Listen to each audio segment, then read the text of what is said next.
We are canceling all our regular programs for the next 8 hours so that ABC News can bring you full coverage of the 1972 elections.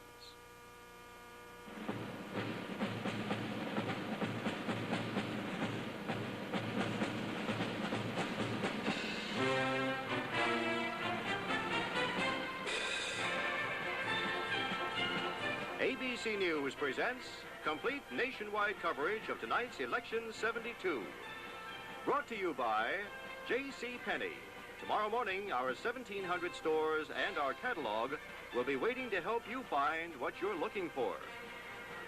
Now from election headquarters in New York, the anchormen of the ABC Evening News, Harry Reasoner and Howard K. Smith. Good evening. Well, at last, the long wait is over. Tonight, we find out whether the pollsters were right and there's going to be a Nixon landslide. Partly right, he'll win a modest victory, or whether they were wrong and McGovern's going to win. As you can see, we already have some popular votes up on our board, with 1% of the nation's precincts having reported in. Nixon has 66% of the votes counted so far. These come mainly from 3 states, Indiana, Kentucky, and Tennessee. And McGovern, 33%. We also have a state result, in the presidential election. In the presidential election in the state of Indiana, Nixon is the winner of Indiana's 13 electoral votes by projection from the result in key precincts. To repeat, Nixon carries Indiana, no surprise. And another no surprise so far in the state of Kentucky in the presidential race.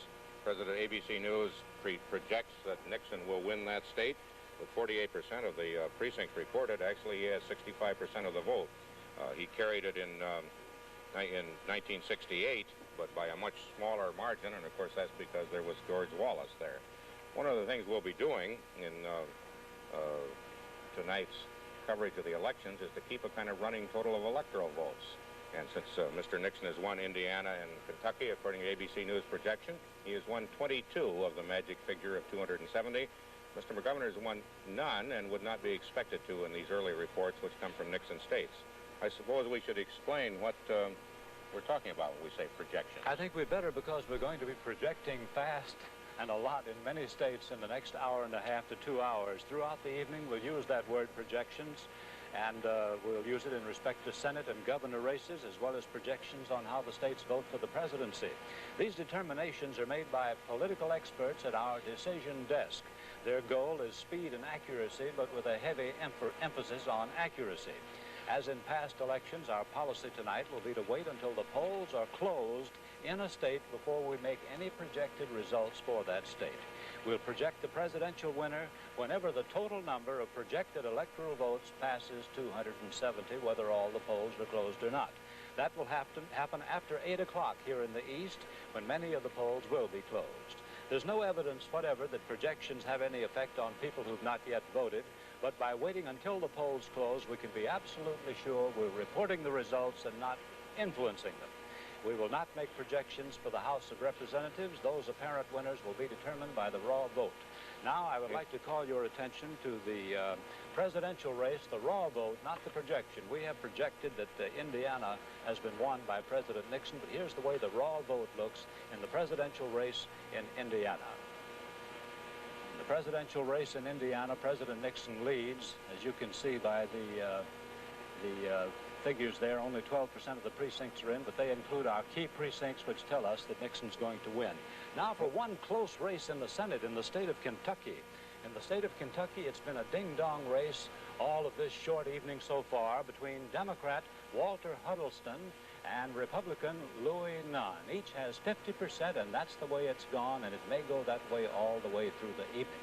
That's one of those Kentucky senator races that you get used to over the years. They seem to, whatever they feel nationally, they always make it close on senator. As might be expected with ABC News projecting President Nixon taking Indiana's presidential votes, the Republican Otis Bowen, the candidate for governor, is also the apparent winner over Democrat Matthew Welch, the former governor in Indiana. He's running ahead by a healthy 18%. ABC News now does predict that Otis Bowen, who is Speaker of the State House of Representatives, not as well known as the man he ran against, but has supported President Nixon's policies, and it's apparently doing him a substantial amount of good. ABC News predicts that's the first governor. We're talking tonight about 18 races for governor, with 20 Democratic holdovers and 12 Republicans who don't have to run for anything. The former governor in Indiana, Edgar Whitcomb, was also a Republican, so far in the net gain area, there is no net gain. One Republican has held one Republican seat. One of the things we're going to be doing tonight is to look around the country at where the people are who are critically affected by this election, or who will be coming out with victory or concession statements. We will, for instance, maintain cameras and reporters and correspondents in Sioux Falls, South Dakota. This is the first time in history that anybody has maintained cameras in Sioux Falls, South Dakota to see what a presidential candidate would say.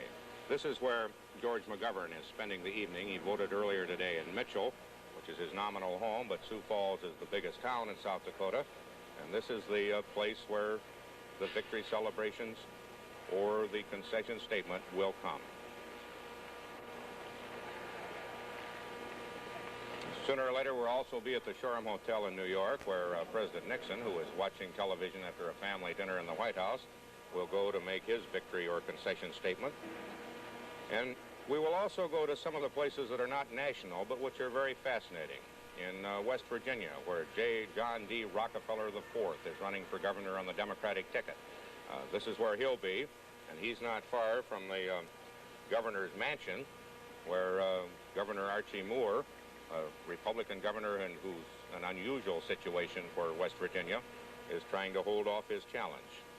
Then we will also go from time to time to Columbus, Ohio, which during the last 2 or 3 months has been the ABC city, where correspondent Jim Kincaid has been trying to follow what a typical American city thinks and is doing about this election. Tonight he's assembled a number of people with varying attitudes, and we just hope that through the evening as we go to them there are no serious disagreements. Well, thank you very much, Harry, for that tour, which we're going to take most of the night tonight. By the way, we're going to have many slips of the tongue. Harry said the Shoreham Hotel in New York. I'm sure he meant Washington, D.C., where the president may appear. Anyhow, we'll have more on Election 72 in just a moment.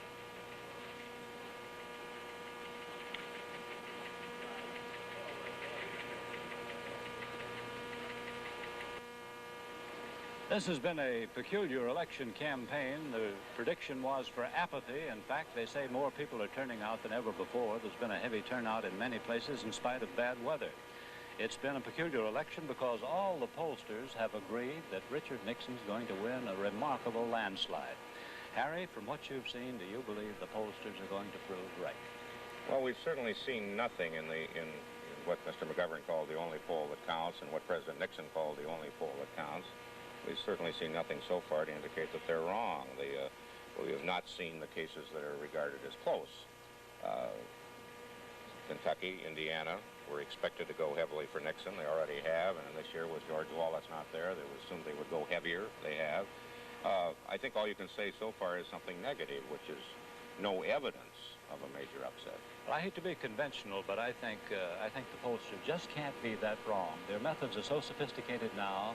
Unlike 1948, they polled up right up to the end, and I expect that they will prove right in the end. Now, I don't expect they'll prove as right as a friend of mine in the White House said to me the other night. He said McGovern will carry the District of Columbia and Massachusetts and nothing else.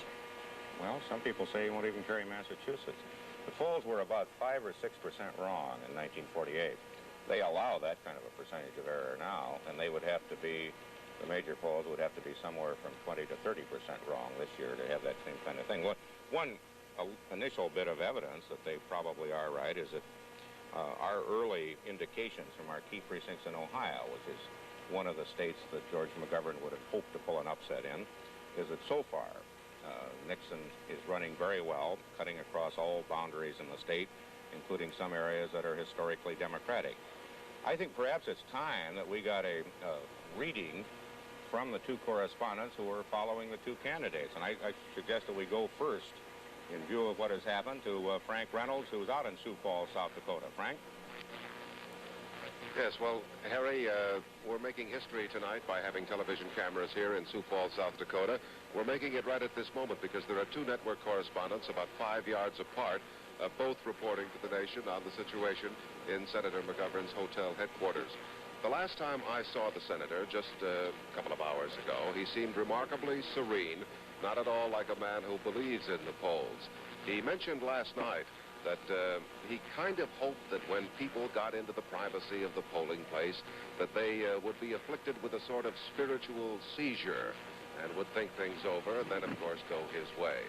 But he's not, at least from what I could tell, terribly disturbed about reading all the pollsters. Of course, it's been an article of faith with him that the pollsters are going to be proved wrong. He agrees with the president that the only poll that counts is the one that is taken on Election Day.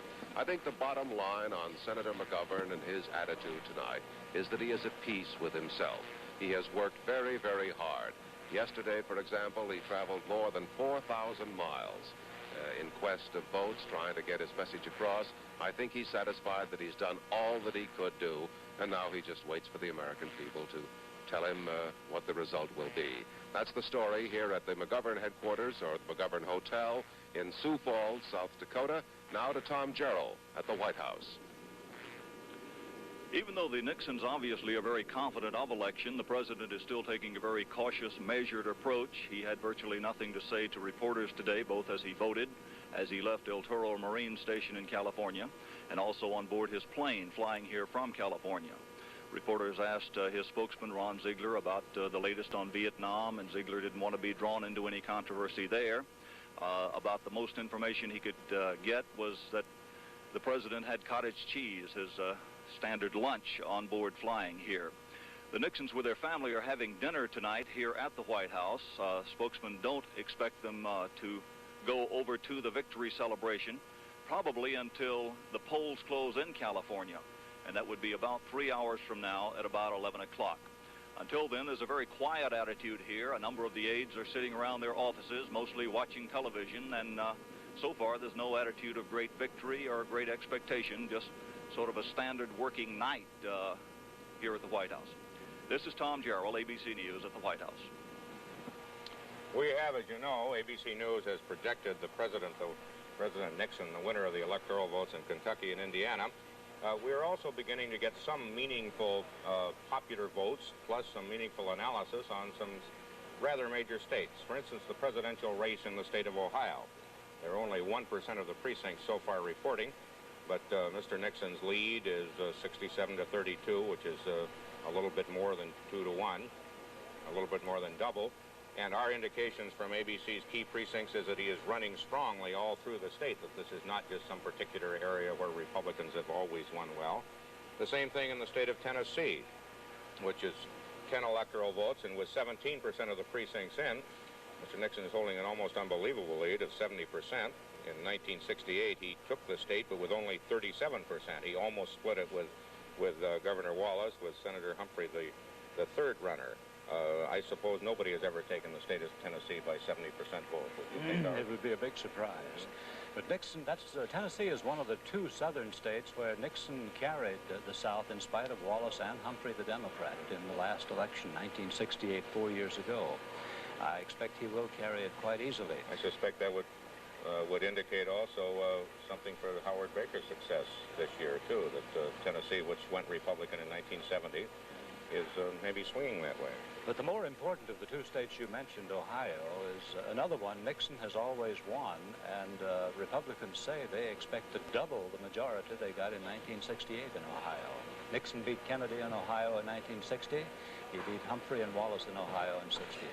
And no matter what they say in Virginia, Ohio is really the mother of presidents. There's been an awful lot that have come from there, and mostly Republicans. George McGovern has paid 11 campaign visits to Ohio. He thinks it's that important. And as we see now, he is not yet leading. Well, that is one of the mega states, 25 electoral votes. It used to have 26. We'll have more on Election 72 in just a moment.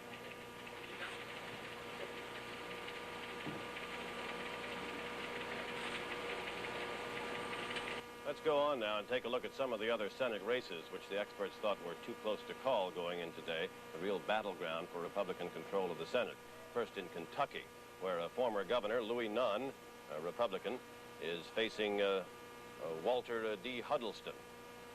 And that is the Kentucky breakdown right now, with 64% of the precincts coming in. And as you see, it is very close, with Huddleston slightly in the lead. In North Carolina, the race is between Jesse Helms a conservative, the Republican, and Nick Galifianakis. Galifianakis is the Democrat who knocked off B. Everett Jordan, the longtime holder of that Senate seat from North Carolina. We have no returns yet, of course, from North Carolina. In Oklahoma, it's another tight one, according to the experts, with no returns in. Ed Edmondson, the Democrat, a member of the House of Representatives, versus Dewey Bartlett, a former Republican governor. When Edmondson said he was going to run for the Senate, that was enough to cause Fred Harris, the man who now holds the seat, to announce that he was going to retire on the theory that he couldn't beat Edmondson in the primary. But now Edmondson is in trouble of being challenged by Bartlett.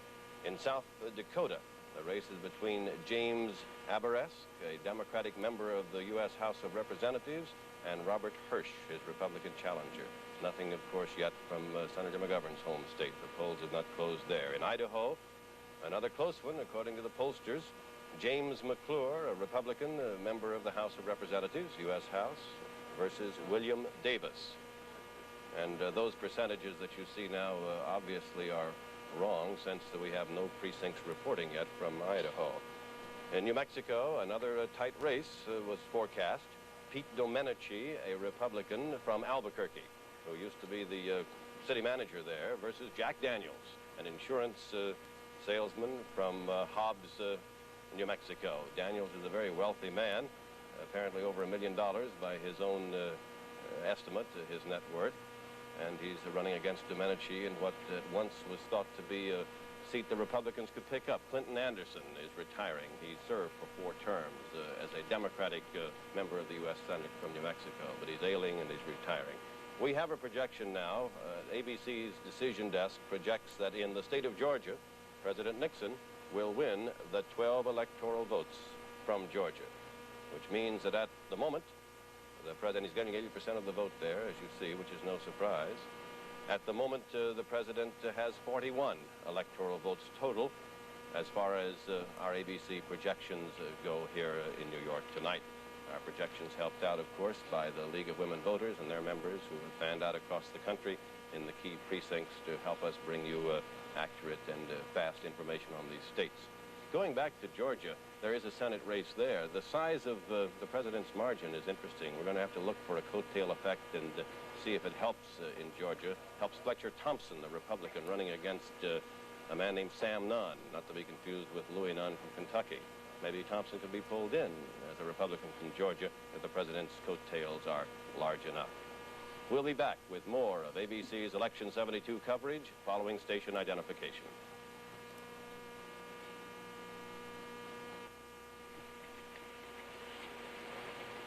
Well, in the East, just at 7:30, something like 2% of America's precincts have reported in the presidential race. And Richard Nixon is leading with 67% against 32% for George McGovern. A vote of over about 1,100,000 to Mr. McGovern's 533,000. A small 3% of the precincts now. A small amount, but nothing so far to indicate anything different from what was expected by pre-election surveys. ABC News has just added a 4th state to the states we project will be in President Nixon's column when all the votes are in, Georgia, with 12 electoral votes, bringing his total up a little bit. Howard? If the president's total is now 41 electoral votes, it may be worthwhile looking at the board showing which states he has. President Nixon now has 41 electoral votes. McGovern so far has won none for those 4 states. I also have 2 more projected results in the Senate races. We have a state projection in the contest for control of the U.S. Senate. The state of Kentucky, John Sherman Cooper's seat, we project Democrat Walter Huddleston, the winner of election to the United States Senate from Kentucky over former Governor Louis B. Nunn, the Republican. Huddleston defeats Nunn in Kentucky. And this one comes as no surprise, a projection in the contest for control of the Senate from Mississippi. In the Senate race in the state of Mississippi, we project Democrat James O. Eastland elected to Mississippi's Senate seat, which he holds already.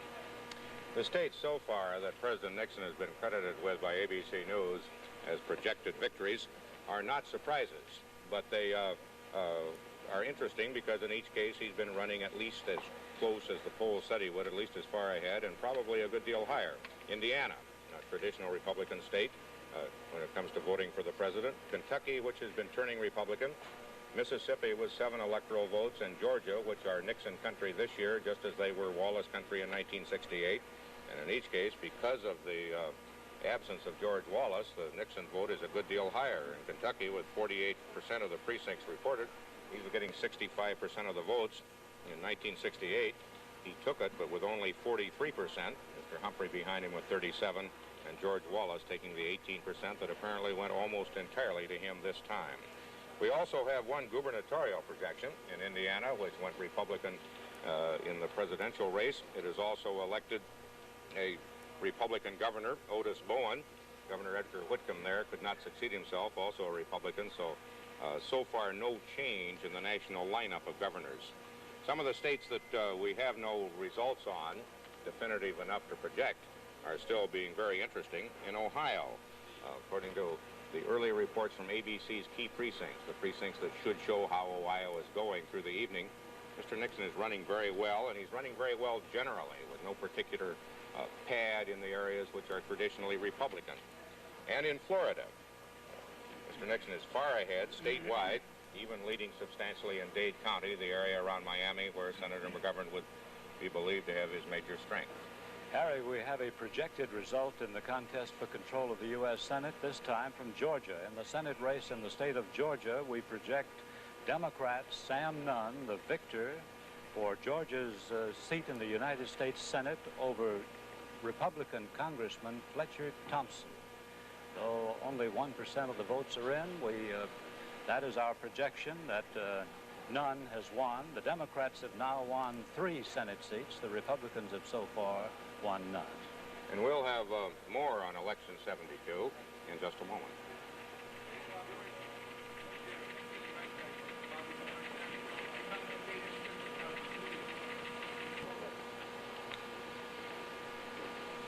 Well, at 7:36 in the East, 3% of the precincts in the United States. President Nixon holding a 67 to 32% lead.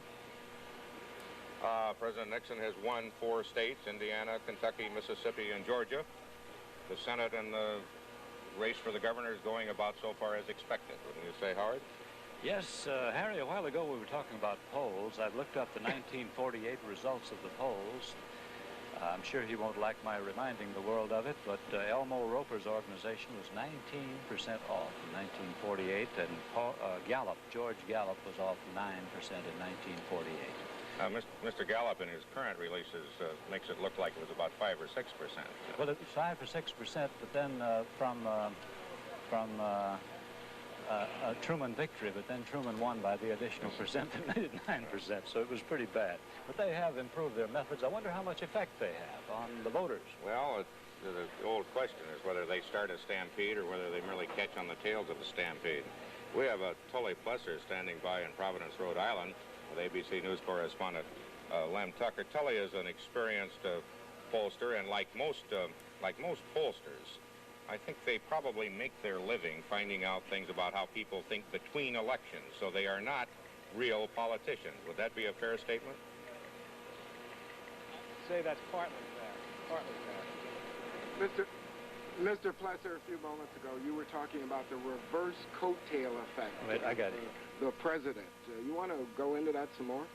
Well, one of the things that seems to be happening in states all across the country is that where large numbers of voters find themselves voting for the Republican presidential candidate for the first time, they are really boomeranging and getting behind the Democratic candidates in the Senate races and in the gubernatorial races.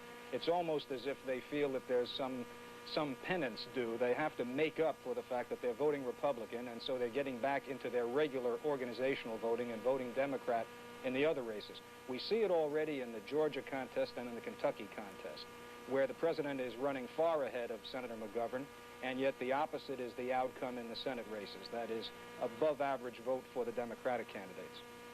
So what you're saying is some of those people below the line of president might do better if George McGovern did better in their states. We've heard that comment from several candidates, that is, Republicans who said they wished that Senator McGovern would do a little better so that there'd be fewer people having to reverse and vote Democratic after voting for President Nixon. In the interviewing that we've done for quite a while now, It's become a very painful process for a lot of voters all across the country who find that while they would prefer to favor Democratic candidates and they consider themselves Democrats, they have to vote for Nixon in this election and then find themselves getting back into line in those other races. You've been on the phone to the White House earlier this evening. What did you find out there? Well, with a certain amount of guarded comment, I would say that the above-average turnout seems to be favorable to the president in this race. That is, that in many states, including Alabama, larger numbers of voters turning out at the polls than most people had expected, and this seems to be benefiting the president in those races. Is the White House surprised at this reverse coattail effect? I would doubt it. I think that the professional polling people all over the country have been measuring this particular idea for several months now. That is, seeing contests that should have been really in favor of Republican Senate candidates and gubernatorial candidates running neck and neck right to the wire. And the reason for it, the only explanation for it we see so far, is it's this boomerang effect or the lack of a Nixon coattail. Mr. Plesser, are you still sticking by your earlier polls about what's going to happen in the presidential race tonight? I am still sticking to my earlier comments about what's going to happen. That's right. A Nixon landslide? If we call 60-40 a landslide, yes, we have not pulled away from that number. Thank you. Tully Plesser here in Rhode Island. This is Lem Tucker, and now back to Harry Reasoner. Thank you, Lem. A pollster sticking by his predictions and with nothing to indicate so far that he shouldn't. We'll have more on Election 72 in just a moment. Well, to sum up, there have been 3 projected Senate results so far in the 33 Senate contest tonight. In Georgia, Sam Nunn, the Democrat, won a seat already held by the Democrats from Georgia. In Mississippi, James Eastland, the Democrat, won a seat already held by him, a Democrat in Mississippi. But in Kentucky, there's been a turnaround. Walter Huddleston, a Democrat, has won a seat that was held by the Republican John Sherman Cooper. He has defeated Cooper's successor, Louis B. Nunn. So far, it's a net gain of 1 for the Democrats in the Senate races, and the Republicans are rather far from that net gain of 5 seats they were hoping for to control the Senate. One of the things that you have to do at about this time in the evening is to look ahead. The votes that we've had so far are going absolutely according to the polls, or even weighting a little heavier on the side of the polls. But the big states, the states that will make the decision through the night, have not yet come in, and they won't come in for a while. And we can see that by looking at the boards. For instance, if you look at the presidential race in the state of Massachusetts, so far, absolutely nothing in Massachusetts, and there won't be for a while because their polls have not closed. If you look at the presidential race in the state of Michigan, which is one of the industrial states where George McGovern's people believe that he has a serious chance of taking it. In the presidential race in the state of Michigan, there are a total of 102 votes in, and even though they are running almost 4-1 for Mr. Nixon, I don't suppose that even Tully Plesser would make a prediction on that basis. If you look at Ohio, you have a little more information. In the presidential race in Ohio, it had been conceded to Mr. Nixon in the polls, but there was enough concern so that he made one of his rare visits to a state to go out there. He's now running ahead with 4% of the precincts in, about 2-1, and furthermore, on the basis of ABC's key precincts in Ohio, he's doing very well all the way across. Harry, we have Frank Mankiewicz in the McGovern headquarters in Washington, D.C., and correspondent Herb Kaplow with him. Herb, come in. We also have Pierre Salinger with us. Pierre is head of the Citizens for McGovern Shriver, and Frank Mankiewicz is the National Political Director. Now, we have 4 projections that have shown Indiana, Kentucky, Mississippi, and Georgia going to President Nixon. What do you make of that, Mr. Mankiewicz? Well, those are no surprise. Those are 4 states we assumed that Mr. Nixon would win. I think, as a matter of fact, the polls have yet to close in any of the states that we thought Senator McGovern would run strongly in or would win, except possibly Ohio, and I think there are probably too few votes there to do much with it. We have some indications from what seem to be key precincts that President Nixon is doing well in those key Ohio precincts. Well, I would imagine he is doing well in key Ohio precincts, but I think it's far too early to put that state in either column. But we'll wait and see. The polls are going to remain open an extra couple of hours in a few of the Ohio counties by court order earlier today. And as far as the other states are concerned, as I say, I think the polls are not even closed yet. Mr. Salinger, which states are you looking for now, waiting to see some real ideas to what may be happening tonight? Well, I think it's absolutely crucial for us to win New York, Illinois, California. And I think we'll be looking very hard at the New York results, the Massachusetts results, and Michigan results, which will be results which will be beginning in the next hour. I think if we fail to carry New York, we obviously have a serious problem tonight. But I agree with Frank that among the states that have so far indicated they're going for Senator McGovern, there are no states in there that we really thought we had a real chance, and that the results from Ohio are too fragmentary to make a real decision. Well, one of the early indications, again, on the basis of relatively little turnout so far, is that President Nixon seems to be holding up perhaps a little bit stronger than even the polls have indicated. Do you have any information on that, nationally? I don't think we have any national trend to make any judgment on that, Herb. I'd be very surprised that anyone's daring at attempting that. You've got a couple of hours still to vote in California, where I understand we've got a bit of a hassle going on over whether you can vote if your affidavit isn't on file. The law seems pretty clear that you can, but I suppose that'll be ironed out there. Can you in any way transfer what happened, what seems to have happened in the Kentucky Senate race where a Democrat won Senator Cooper, a Republican seat? Does that carry over at all? Well, I was in Kentucky about a week ago, and the Democrats were quite confident that Mr. Huddleston would win the Senate race down there, even though they thought that George McGovern would lose the state by a substantial margin. I think you're going to find the Democrats holding their own across the country, maybe even doing a little better in the Senate races. We haven't got any real House totals yet, but I would think we'd do well in the House totals as well. A lot of the Democratic congressional and gubernatorial nominees steered clear of any identification with Senator McGovern in this, and certainly those in the South and border states, by and large, did. Well, you say you are now waiting for the person... Real stand-up guys, Herb, all of them. Seems to have delighted you. What do you feel were the issues that were had most impact? Are you able to say yet? Do you have any feel this early in the evening? I think it's very hard to assess that until you see how people are voting. I think a couple of days we might be able to sort that out a little better. You never really know what is animating voters, particularly until the votes are counted. Let me just ask you one quick question, hopefully for a quick answer. You have the big 7 or 8 states, if you count Texas in there. Can you very quickly tell me whether you know anything about them yet? No, we have nothing on any of those states yet, and we're just waiting to see what happens in those states. Mr. Mankiewicz, you are now flying out to Sioux Falls? I'll be leaving very soon, yeah. Why are you making such a hurried flight? Nobody's chasing you, I trust. All flights in a jet are hurried. Well, I mean, why is this your own jet leaving right now? Well, because polls are either closed or nearly closed, and most of the states we're concerned about, the problems are resolved one way or the other. We've made a decision to file lawsuits, not to file. It's a question of counting now. And have you made any decisions about lawsuits? Well, there have been a number, and we've been successful in a number of them in keeping the polls open. I just heard, for example, the polls in Detroit will be open an extra 2 hours tonight because... Is there any widespread irregularity? There is scattered irregularity that seems to be assuming a pattern, yeah. But we've been fairly successful, I think, in overcoming it. Well, thank you. I think we've given an unintended aura of mystery to your trip to Sioux Falls. Frank Mankiewicz and Pierre Salinger, both officials of the McGovern-Shriver attempt to win the presidency and vice presidency. That's the story from the McGovern-Shriver headquarters. We have a projected result that Capello's 2 guests will not like. We have a state projection in the presidential election. In the presidential election in the state of Illinois, President Nixon is projected winner of Illinois' 26 electoral votes, the biggest individual prize of the night so far. To repeat, Nixon carries Illinois. In the Senate race in Illinois, we also have a projected result. In the Senate race in Illinois, we project Republican Charles Percy will retain his seat in his contest against Congressman Roman Puchinsky, Democrat. Percy beats Puchinsky. Along with the result in Illinois, which is a surprise and is not a surprise, but is one of the major states that McGovern had hoped for reversal of the polls in, we have one of the certain states, South Carolina, is now projected to be in the Nixon column with its 8 electoral votes, giving President Nixon so far now 75 electoral votes on his way to the 270, and with none so far for Senator McGovern.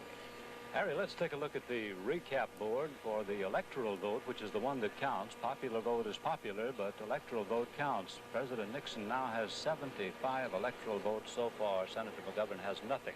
President Nixon needs, in other words, 195 more electoral votes to win. I have another projection in a contest for control of the U.S. Senate race in the state of South Carolina. Strom Thurmond wins election to South Carolina's seat in the U.S. Senate, re-election to it over Eugene Nick Ziegler, the Democratic candidate. How startled are you by that, Howard? I don't know. A little. You know, Ziegler was picking up black votes, and he got a George Wallace endorsement, so I thought he might do better than that. I don't think, however, we would outlive Strom Thurmond in the U.S. Senate. We have a projection in the presidential election. Nixon is projected winner of Virginia's 12 electoral votes. Nixon carries Virginia as he did in 60, as he did in 1968. That is no surprise, but that adds to his total. And we'll have more on Election 72 in just a moment.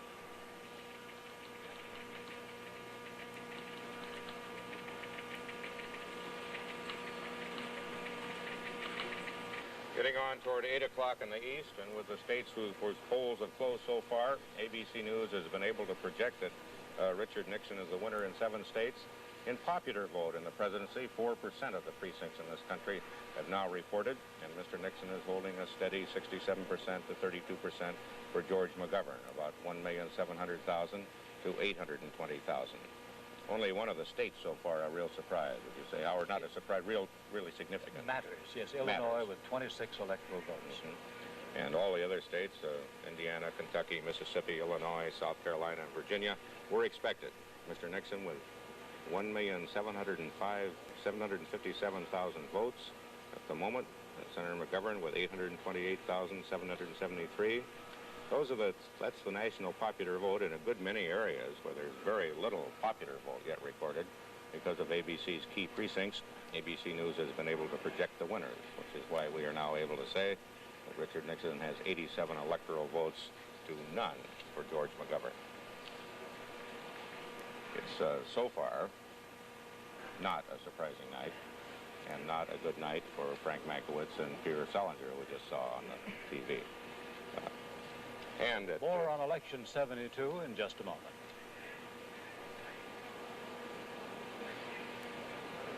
And now here's a report from Sam Donaldson. Howard, I couldn't help thinking when I was watching Pierre Salinger and Frank Mankiewicz that the nation was first introduced to those two gentlemen when they were both press secretaries for someone else. Salinger, of course, for President John F. Kennedy. I remember that the press corps challenged Salinger to a 50-mile hike, a fitness test. I thought that was a great idea. Salinger backed out. Now, 10 years later, I know why. I think it's a silly idea. Mankiewicz first burst on the nation, I suppose, in a very, very awful way. Not awful from the standpoint of any of his doing. But he was the man who had the sad task of announcing in Los Angeles that Senator Robert Kennedy was dead, assassinated out there. He did it with great dignity. He held his composure, although inside he was torn apart, as was every other member of the Kennedy camp and most of us across the nation.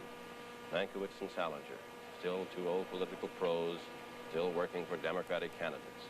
Let's look at the presidential board now and take a look at the latest figures. President Nixon, of course, leading Senator McGovern with 4% of the precincts in. We should warn that those figures, as far as percentage, are misleading as far as the 67 versus 32. They are from rural areas and small states. New York's polls have not closed. Senator McGovern may do better in New York. Massachusetts, Senator McGovern may take. That state's polls are not closed.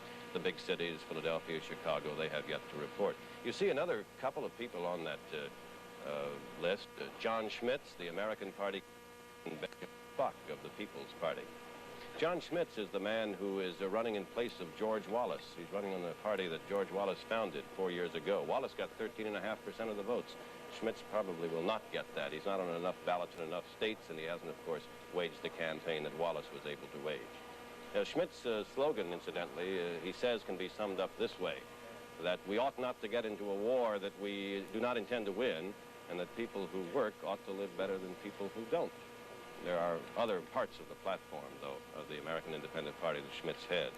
Benjamin Spock, the pediatrician, the baby doctor, a kindly man, 69 years of age. I believe he's the oldest presidential candidate in the race this year, and I'm counting all of the 20 or 22 different people that are on ballots in one or more states. Spock turned against the war, and it became, he said, such a disillusioning experience because Lyndon Johnson had promised him that he would not get into Vietnam. And then when President Johnson did, Spock turned against the president in the war and was one of the activists in the peace movement, and of course heads the People's Party now and runs for the presidency. ABC's coverage of Election 72 will continue right after this message. We have another projection from the ABC decision desk for the state of Vermont. ABC News projects that President Nixon will be the winner in the state of Vermont over Senator McGovern. With 4% of the precincts in, you see the percentage of the raw vote that's now recorded. Let's take a look in a recap fashion now of the other states that Mr. Nixon has already carried according to our ABC projection. He's carried Indiana over Senator McGovern, 13 electoral votes. He's carried Kentucky. That's 9 electoral votes. He's carried Mississippi. That's 7 electoral votes in Mississippi over Senator McGovern. The president has also in the South carried Georgia, 12 electoral votes. He has carried Illinois, according to our key precincts and our ABC projection desk, 26 electoral votes. South Carolina, the president has carried for re-election by a very large margin, and Strom Thurmond, the incumbent senator, Republican there, should have no trouble. We've already projected that he's the winner. In Virginia, the president has carried Virginia with 12 electoral votes. And in Vermont, the one that we have just given you a few moments ago, the president has carried that with 3 electoral votes. We say that President Nixon has now won, according to our projections, 90 electoral votes. Remember, it takes 270. A moment ago, you saw a picture. Now, I should tell you who that was. That was Linda Jennis, who is running for the presidency. And Linda is, Mrs. Jennis is the social workers candidate. She's 31 years of age and constitutionally ineligible to be president. But she says should she win, which is an impossibility, she's only on 8 or 9 state ballots, then they could change the Constitution. Her running mate, Andrew Pulley, is 21 years of age. He's running for the vice presidency. The Socialist Workers Party has fielded a number of candidates, though, in various states for the Senate and House seats. And in the Senate, there are 4 on the ballot. 3 of them are not yet 30, the constitutional age for taking a seat in the United States Senate. Youth will be served, but unless the Constitution is changed, should they win, it won't be served this time for the Socialist Workers Party. We'll be back with more of ABC's Election 72 coverage following station identification.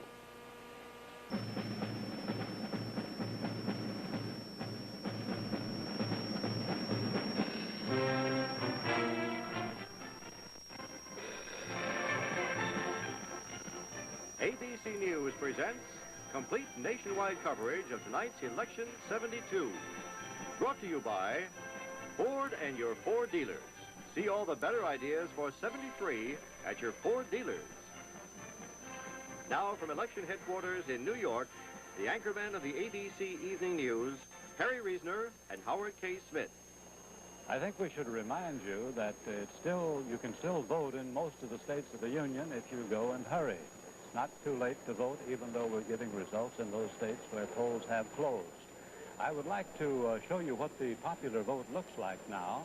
With some 5% of the nation's precincts in, Richard Nixon leads with 67% of the vote, rather higher than his highest last Gallup poll, which was 61% today. McGovern, 32%. We have a state projection in that presidential election. In the presidential election in the state of Vermont, Nixon is projected winner of Vermont's 3 electoral votes.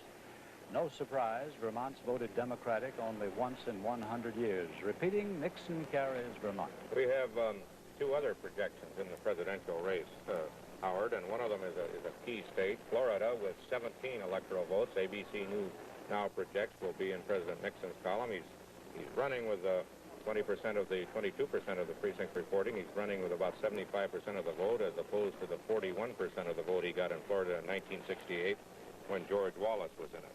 ABC News also projects in the presidential race in Alabama that Richard Nixon will be the winner, with 6% of the precincts in, with enough of our key precincts in so that we can see how it's going. He's running with 79% of the vote in 1968 in Alabama. In George Wallace's home state, he got 14% of the vote. This year, Governor Wallace, of course, as I presume, watching the results, somewhat continual discomfort that he has in the governor's mansion in Montgomery, not an active candidate, nominal endorsement of a number of Democrats, but not touching at all on the presidency. That gives President Nixon, according to my figures, something like 116 total electoral votes. on the way to the 270 that he needs. He has taken out so far all of the states that he was expected to, and Illinois, which was somewhat in doubt. Harry, we have a projection in the contest for control of the United States Senate. The Democrats win another one. In the Senate race in the state of Alabama, we project Democratic incumbent veteran Senator John J. Sparkman retains his seat in the Senate, defeating the Republican challenger Winton Blunt, the last Postmaster General in Nixon's cabinet. So Sparkman carries Alabama. The clearest case yet, I suppose, of the ticket splitting that we expect tonight, where Alabama goes 80% for President Nixon, but rejects his former Postmaster General. It's something you said that indicates a new sophistication in the United States, this ability to split tickets and learn how to use voting machines, but it does not. It does give any party a problem. You wonder when, again, any party will take control of the Congress in any way that's meaningful. Here's another projection. The party in control of the Senate is staying in control of the Senate so far. In the Senate race in the state of West Virginia, as expected, Democrat Jennings Randolph, who's served 3 terms already, wins re-election to the Senate over Republican Louise Leonard. This was very, very much expected. One of the cases where the party is winning 2 races within a state is Illinois, where ABC News projects President Nixon the winner, and also projects Charles Percy, the incumbent senator, the winner. He's at our studios in Chicago with ABC's John Drury. Senator Percy, as you know, ABC has projected you the winner in this race, giving you 53% of the vote, and Paczynski 47%. That is not the margin that the polls have been giving you. I think I'd be disappointed if that was the margin that I had. I'd be very pleased if I exceeded the margin that I had in 1966 running against Paul Douglas, but I think any less than that would be disappointing. Well, you're looking for something over 423,000 votes then. That's right. Of course, everyone's been talking to you ever since the Republican convention about your future on a national ticket in the Republican Party, and speculation, of course, is again here this evening. What are your plans about national politics? Speculation is unfounded. I have no plans other than to serve in the Senate for the next 6 years. Some look to you as the liberal alternative to Vice President Spiro Agnew on the top of the ticket. I think there are a great many candidates inside the Republican Party.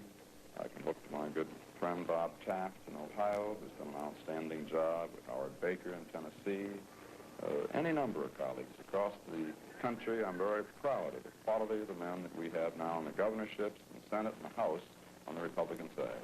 Senator Percy, can you hear me? Yes, I can. Senator Percy, do you think you've come into conflict with President Nixon on several issues, one very recently, I recall. Do you think that your voice will carry greater weight now that you're going to be a second-term senator at the White House? Well, I've had some differences with the administration, but as you know, I enthusiastically supported the president. I will be releasing a statement very soon congratulating him, and I hope that the same bold, creative, innovativeness that he has shown in foreign policy can now be directed toward our domestic problems and the nation build here at home. And I think in that respect, he will seek the support of all Republicans in the House and the Senate. Senator Percy, this is Harry Reasoner. You've gotten it both ways from Republican presidential candidates now. Senator Goldwater in 1964 presumably helped you lose your first try at statewide office, and now you and President Nixon are both doing very well. Apart from saying which way do you like it better, I won't do that. What happens now with an automatic lame duck president to a senator who has won by a large margin? Well, I must say, the taste of victory is, if we have that, and it's much too early to tell yet, but is much sweeter than defeat. But I must say, it's hard for us to determine what's best for us. I enjoyed running for the governorship. I was sorry when I lost. From the other standpoint, I think we have an outstanding governor in Governor Ogilvie, and I've enjoyed the United States Senate immensely. Senator, I want to ask you a very difficult question, and that is, whom do you favor in the gubernatorial race in the state of West Virginia? The Republican candidate or your son-in-law? Officially, I am, of course, neutral, but sentiment and heart and my deep admiration for my son-in-law and my love for my daughter, I should leave it to you to decide where my sentiments are right now and my emotions. Thanks very much, Senator Percy and John Drury. We'll have more on Election 72 in just a moment.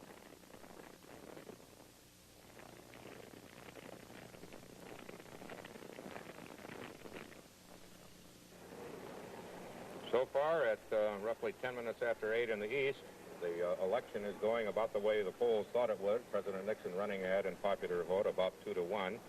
That popular vote as yet is not decisive or not even very numerous. The states are beginning to be. Mr. Nixon has now taken 10 states, according to ABC projections. We know enough either from their popular vote or from our key precincts to project him the winner in Indiana with 13, Kentucky with 9, Mississippi, Georgia, Illinois, a major state, South Carolina, Virginia, Vermont, Florida, and Alabama, for a total of 116 electoral votes. And I think there may be another one coming up in just a moment. Harry, we've been getting results so fast we haven't had a chance to look ahead. I think we ought to take a look at some of the states where decisions will come soon. The state of West Virginia, one of the most democratic states in the Union in the presidential race. There, Nixon hopes to upset a long Democratic trend, and indeed, Nixon is projected to be the winner in West Virginia at this moment by results from key precincts that ABC has maintained. Nixon carries one of the most democratic states in the Union, West Virginia, which he's never carried before. The state went to Kennedy in 1960, went to Humphrey in 1968. Well, in the Senate races that we were talking about, there have been 7 Senate races so far, 6 of them won by Democrats, 5 won by Democrats, 2 by Republicans. Only 2 really come as close races, which ended in favor of the Democrats and might have gone Republican. Kentucky, there's the scoreboard now. The Democrats have won 5, Republicans 2, a net gain for the Democrats. That net gain is the state of Kentucky, where the Democrats had won the state that used to be held by the prestigious Republican Senator John Sherman Cooper. But that race, which was won by Walter Huddleston, and the race in Georgia won by Sam Nunn, were the really close ones. In Washington at the Shoreham Hotel, as you so kindly explained, that's where the Shoreham is ABC's David Shoemaker. He has with him Clark McGregor, the chairman of the committee to re-elect the president, who, for reasons I think are fairly clear, is smiling. Now, David? As you say, this man sitting next to me is a terribly nervous, worried Clark McGregor, but I think Mr. McGregor looks like you're holding on. Well, we're very encouraged. We're running somewhat better than we thought we would, and the thing that pleases us most is that in urban areas like Cleveland, Cuyahoga County, Mayor Ralph Burke said that the president's running ahead of any projections. And we're very excited about that because it means that the president is going to have a very strong base of support in American urban areas for the next 4 years. Well, do you see any clouds at all out there on the horizon? None that I'm able to discern now, but the evening is young. Well, do you think this is a personal victory rather than a party victory? It's personal in the sense that the president's programs are well understood and perceived by the American people, and the American people have given a strong vote of support for the philosophy, the ideas, the programs, the hopes, and the ideals of Richard Nixon. But it's not party? Well, insofar as Richard Nixon is the finest exponent of the basic philosophy of the Republican Party, yes, it's a party victory. If Republican candidates for the Senate and the House have not been as successful as the president, that means that they haven't been as articulate in developing basic Republican philosophy. What do you think as you talk upstairs about the outlook now for the Senate? Well, we don't have any returns from South Dakota or Idaho as yet. We have nothing from New Mexico or Oklahoma. It's too early to call the Senate. Mr. McGregor, as you went through this campaign, what was the worst you ever thought you'd do? How many states? Well, I put it in terms of percentage. The worst I thought we'd do would be 40 states. In terms of percentage, the worst I thought we'd do would be 55%. So you're running ahead of that. Right now, if you were George McGovern or one of his advisors, would you be conceding? Well, I know how he feels. 2 years ago, I was beaten by Hubert Humphrey. Not as bad as Richard Nixon is beating George McGovern, but I know how it feels to lose. What about what's going to happen with this mandate if all of the projections are true? Would you expect any major change in the administration, in cabinet positions, things like that? No, I would expect that the president's leadership would be even more effective in the next 4 years than it's been in the first 4.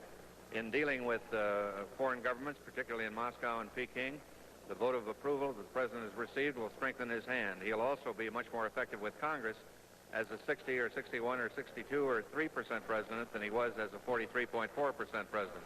in just a few seconds, what would you expect him to come back with? Which of his programs that he didn't get through now? Well, you'll see a very pragmatic approach, a problem-solving approach. The president will not be an ideologue in any way. He'll come up with solutions that really deal with problems to solve problems. And I think the Congress will respond. Mr. McGregor, thank you very much for stopping by. McGregor, and thank you, David Shoemaker. We have another state projection in the presidential race.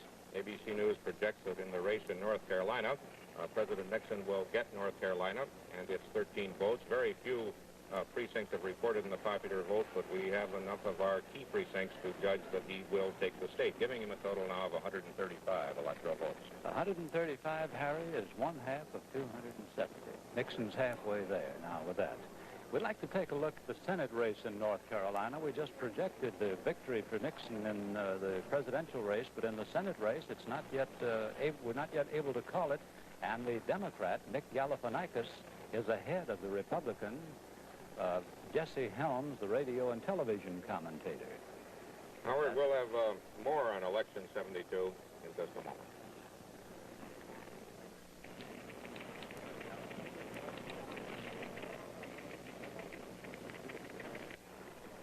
6% of the precincts reported now in tonight's presidential election. President Nixon running well ahead, and a new state projection by ABC News. President Nixon will get New Hampshire's 4 electoral votes, giving him a total of 139 so far, none for George McGovern. Harry, part of Nixon's great sweep in the South is due to the absence of George Wallace. We would like to have a talk with George Wallace. Our correspondent, Bill Werdum, is at Wallace's headquarters in Montgomery. Bill, can you come in?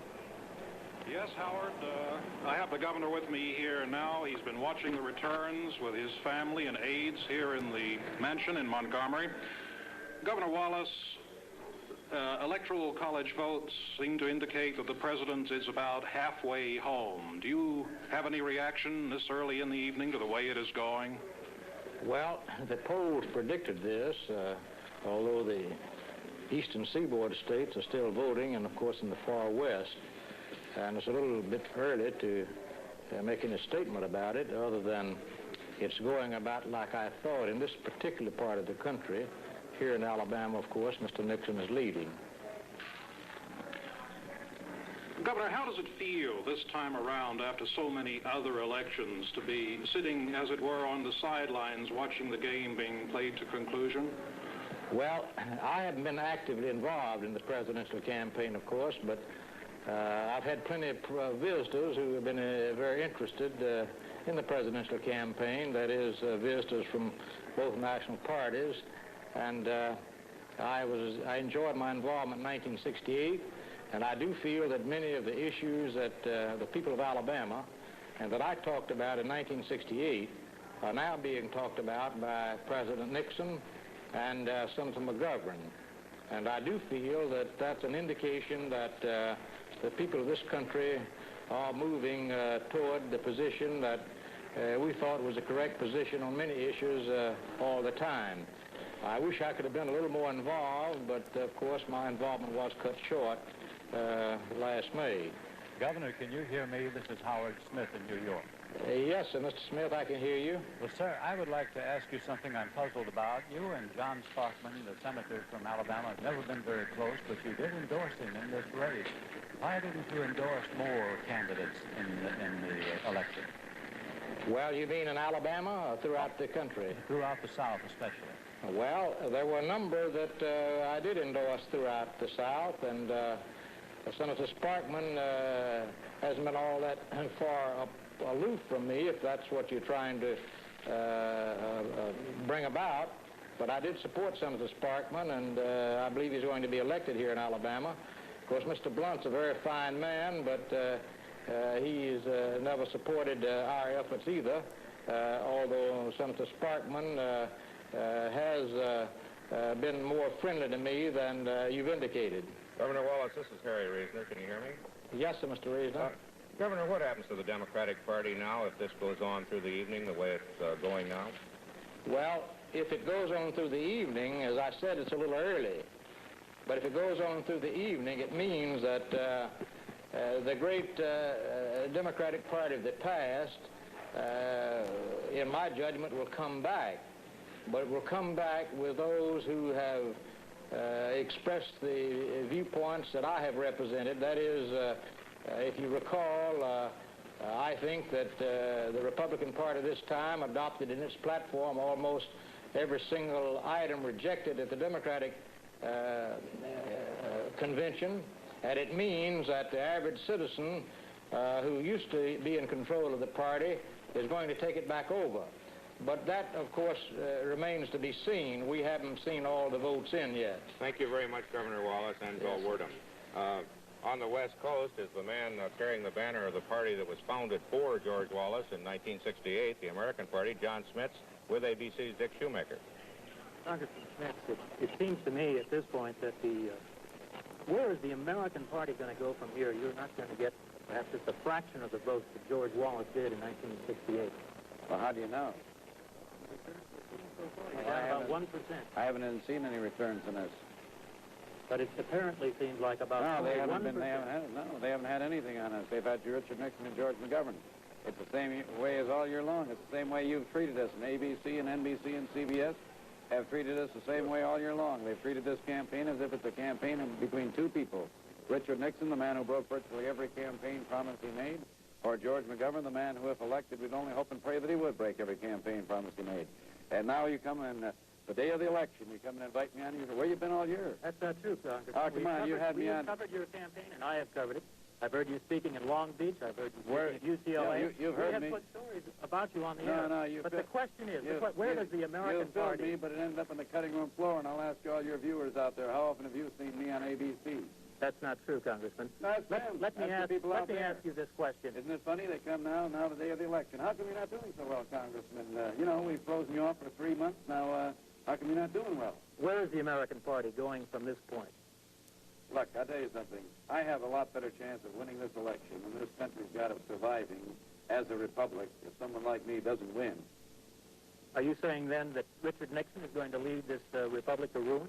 Oh, I said that all campaign along, but you didn't think it was newsworthy for the last 3 months. Now, it's no secret... Now, you filmed me. Sure you filmed me. I probably had more stuff end up on the cutting room floor than anyone else. That's not true, Congressman. We put you on the air nationwide. Yeah? Well, have you folks seen me on the air? Except what we paid for? Make your own judgment, folks. Now, you've... Thank you, Congressman Smits. That's the other side of the Richard Nixon story, the part of the former Republicans who think that Richard Nixon is a dangerous liberal and that we are helping him too much. Congressman Smits, so far, actually, we have showed his vote, has got about 1%. And that's the national election story at 22 minutes after the hour.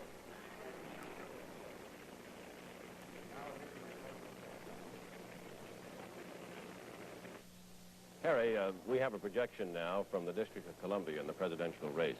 Absolutely no surprise that in the District of Columbia, ABC News projects that George McGovern has won that those three electoral votes.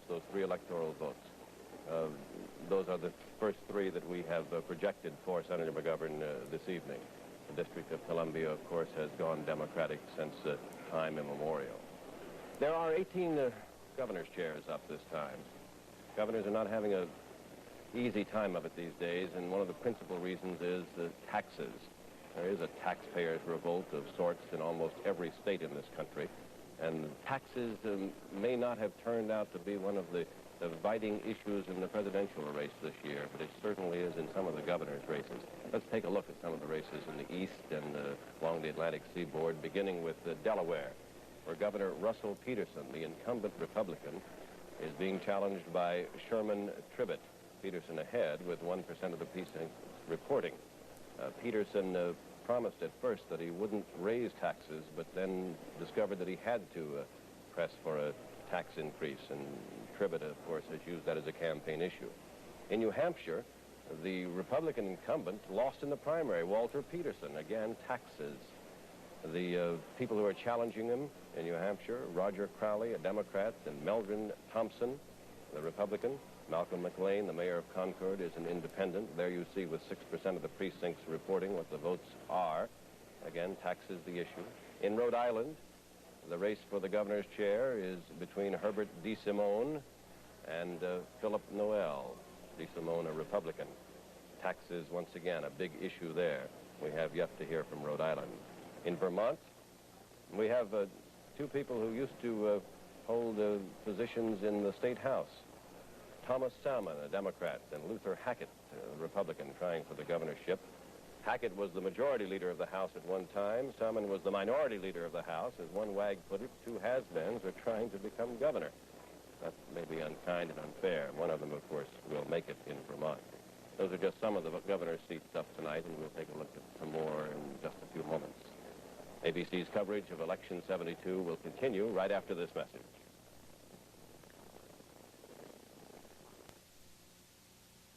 Governor's races, some more to take a look at, beginning in West Virginia, one of the hottest contests in the nation. 5% of the precincts show that the incumbent governor, Art Moore, a Republican, in the popular vote is ahead just barely at the moment over John Rockefeller, J. Rockefeller.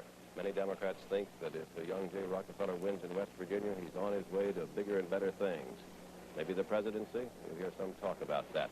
But Moore is a popular Republican governor. He could turn back Rockefeller's challenge. In North Carolina, with 1% of the precincts in, Hargrove Skipper Bowles, the Democrat, holds a rather large lead, with just a few votes counted, over James Holthauser, a Republican. North Carolina's governor cannot succeed himself. In Indiana, we have already projected a winner, Republican Otis Bowen, over former Governor Matthew Welch. That's the ABC projection for Indiana. In Illinois, another hot governor's contest, with 1% of the precincts in, Daniel Walker, the Democrat who beat the organization candidate, Lieutenant Governor Simon, is ahead of the incumbent, Richard Ogilvie, the incumbent Republican governor. Walker, you'll remember, is the attorney who, as vice president of the Sears Roebuck or Montgomery Ward, one of the mail-order houses, wrote the report on the 1968 Chicago Convention, the investigative report in which Walker said that there had been a police riot in the city of Chicago, which certainly did not endear him to Mayor Daley. Nevertheless, Walker beat the organization candidate and is now running for governor. Governors used to be very important in presidential contests. Well, they still are to an extent. Governor Wallace, of course, is someone who has proved that. Adlai Stevenson was the governor who ran for the presidency, and Thomas Dewey. But the scene seems to have shifted to the Senate. Senators who now either become president or fancy that they can become president or hope to become president. I am reminded of something that the Republican national chairman, Robert Dole, said in a caustic way last year. Well, it's a political statement when he said that in the Democratic side of the Senate, almost every Democrat there either was running for president, had run for president, was running for vice president, or thought he was president. Well, Senator Dole had that comment on the Democratic challengers who were then jockeying for position in the United States Senate. Governors may come back. J. Rockefeller, one of those, as I mentioned. And there are some Republicans around the nation who could come to the fore one of these days. They're young enough and become presidential timber. Let's take a look at the presidential board in just a few seconds remaining. Here, with 8% of the precincts in, is the raw vote for President Nixon, Senator McGovern, John Smith, the man you just saw a few moments ago, and Dr. Benjamin Spock. Those are the percentages at the moment, with 8% of the precincts in. We'll be back with more of ABC's elections following station identification.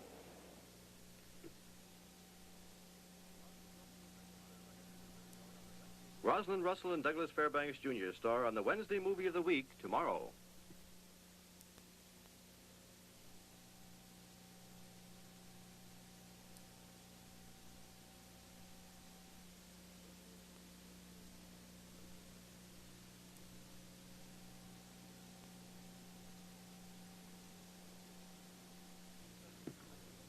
ABC News Election 72 continues, brought to you by the Ford Motor Company and 6,283 Ford and Lincoln Mercury dealers. The goal, no unhappy owners. Now from election headquarters in New York, Howard K. Smith and Harry Reisner. 8:30 in the East, and 8% of America's precincts have recorded their vote today. Richard Nixon holding a steady 2-to-1 lead over George McGovern. 3 million, just changing now, 3,500,000 votes for Richard Nixon and 67% of the total, to 1,686,000 for George McGovern, 32% of the total. Harry, George McGovern is not in danger of being wiped out. He has just won his first electoral votes in this contest. By our projection from key precincts, George McGovern has carried the District of Columbia and 3 electoral votes. Let's take a look at what the total in electoral votes is now. At present, Nixon has won about 11 states with a total of 139 electoral votes. George McGovern has 3 electoral votes from the District of Columbia. Let's take a look at 2 states where we will have winners in a short while, but where the race is still going on. The state of Tennessee, the Senate race in the state of Tennessee. The incumbent Republican Howard Baker is, as expected, keeping a good lead over Congressman Ray Blanton, the Democrat, who for a while was thought able to get in a good race. But apparently Baker's well ahead in that. Then in the state of Virginia, a much more interesting race. William L. Scott, the Republican candidate, is ahead of the Democratic incumbent, William B. Spahn.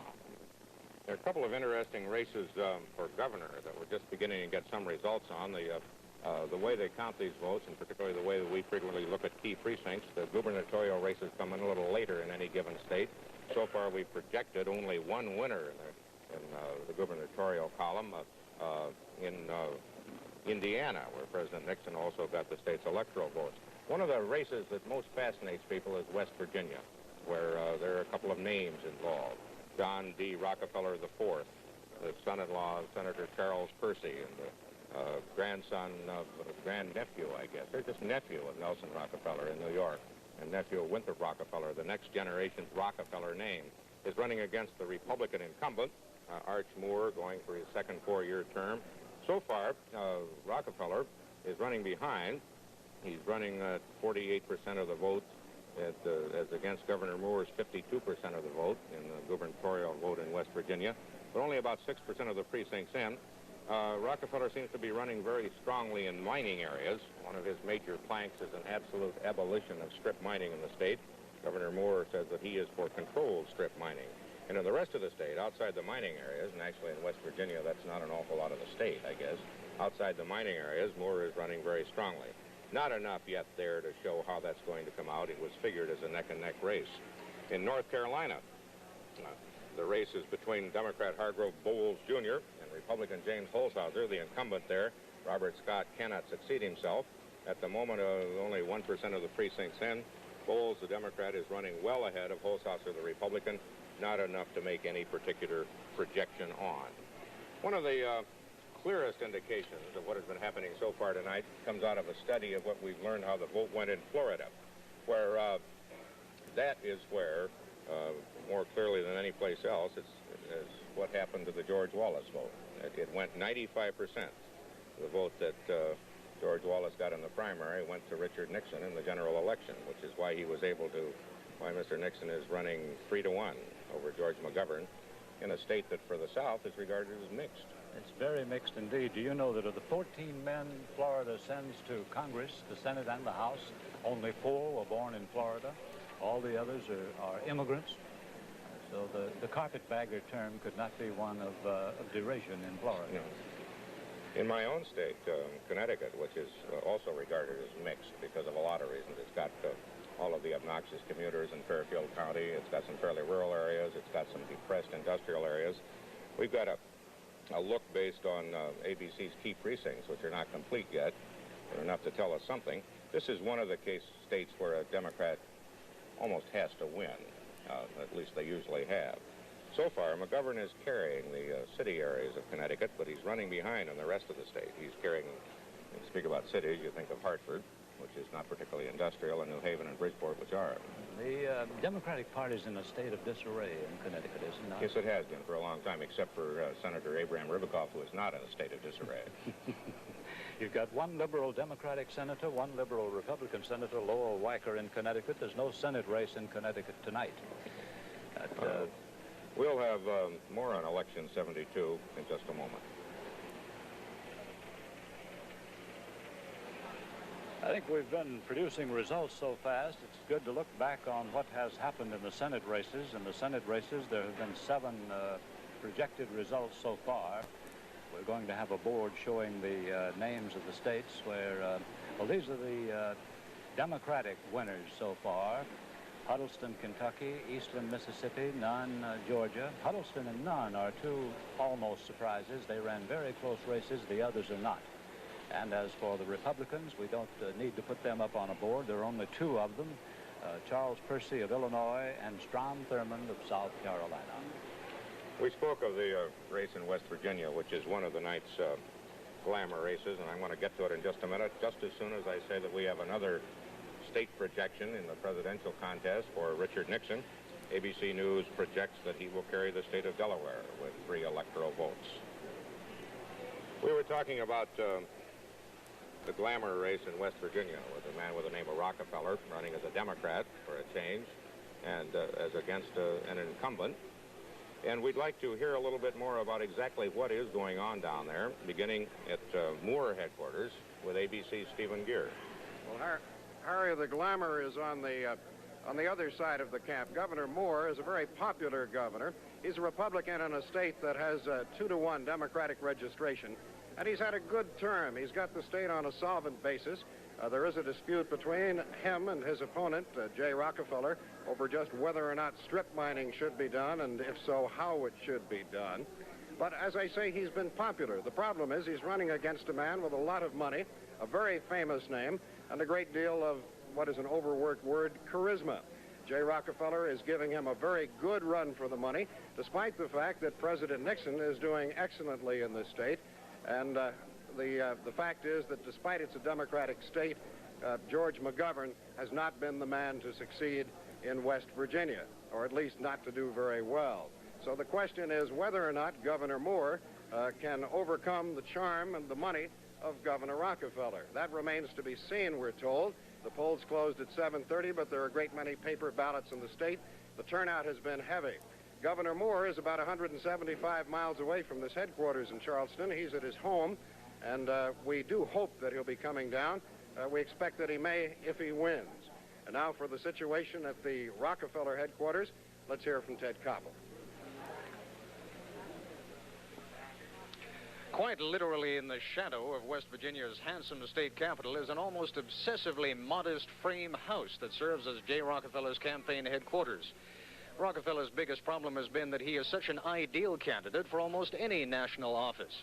He's bright, handsome, well-educated, instantly recognizable, and rich enough to be incorruptible.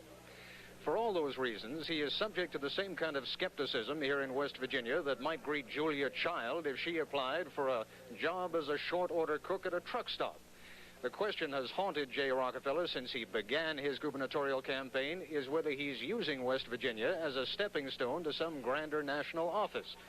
Rockefeller, of course, denies that, but the question is effective precisely because nothing that Rockefeller says can ever lay that sort of suspicion completely to rest.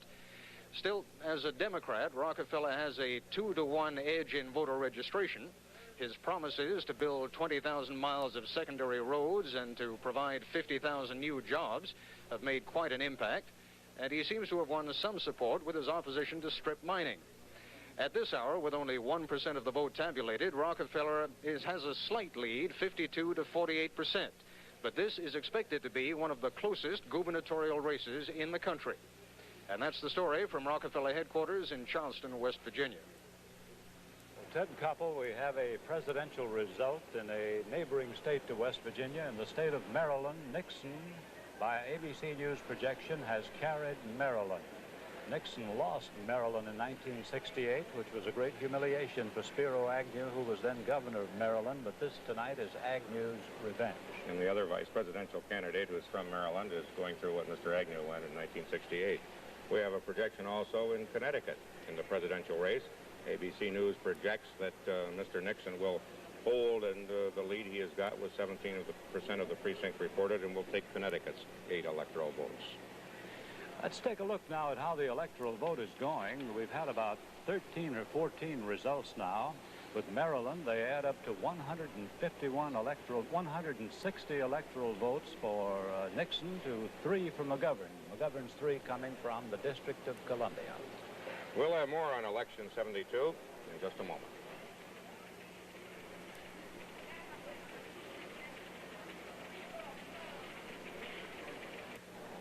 A race that is developing very interestingly. The state of Pennsylvania, the third most populous state in the nation with 27 electoral votes to give. Richard Nixon is leading now in the raw vote with 3% of the precincts in. He has 62% of the vote. McGovern has 37%. But studying our key precincts, we find that McGovern continues to run very strongly in the cities of Pennsylvania, which is a surprise because the mayor of Pittsburgh refused to work for him and the mayor of Philadelphia, Frank Rizzo, worked against him. That's one of those eastern areas that has not yet come in, which I suppose is responsible for whatever optimism there is still in the McGovern camp. For instance, in Massachusetts, McGovern is holding a sizable lead with only a few of the precincts in the popular vote, but is holding a sizable lead in key precincts, running especially well in Boston and in other urban areas. It continues not to be that way in other states where we have enough information to make a projection. In the presidential race in Oklahoma, no surprise, we now project that President Nixon will take Oklahoma and its 8 electoral votes, bringing him up to a total of 168, if I'm adding correctly. He's running very well. Oklahoma, I suppose, would be, well, they call Oklahoma Little Dixie. It would be more like the South in the way it thinks and the way it votes than most states in what you would generally think of as the Southwest. Becoming increasingly a conservative state, Harry. Fred Harris, the liberal Democratic senator, gave up because he knew he would be beaten in his own primary by a more conservative Congressman, Ed Edmondson. And the other senator from Oklahoma is a conservative, one of Richard Nixon's 35 surrogate campaigners, Henry Bellmont. And in some cases, now I know in Massachusetts we said Mr. McGovern is getting some mildly good news, and also in Pennsylvania. In Ohio, which is a key place and a major place, the news is not good for Senator McGovern. We don't have enough of our precincts in to make a projection. With 27% of the popular vote in, the Nixon lead is very substantial, 60% to 38%. And the ABC News analysis desk notes that in Cleveland, Mr. Nixon is getting 50.5%, and that's an awful lot for a Republican. In 1968, Senator Humphrey got 67% of the Cleveland vote, and Mr. Nixon only 21%. He seems to be doubling his vote in the urban areas.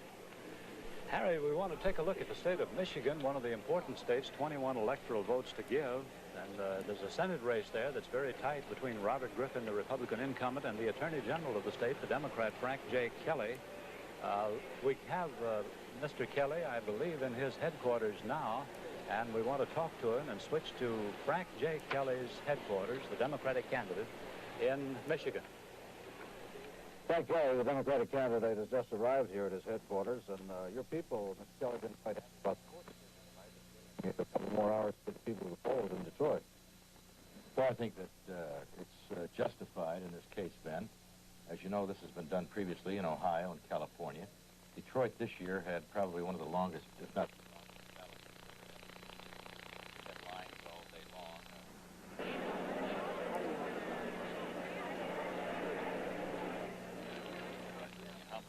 Well, we have some problems with that transmission.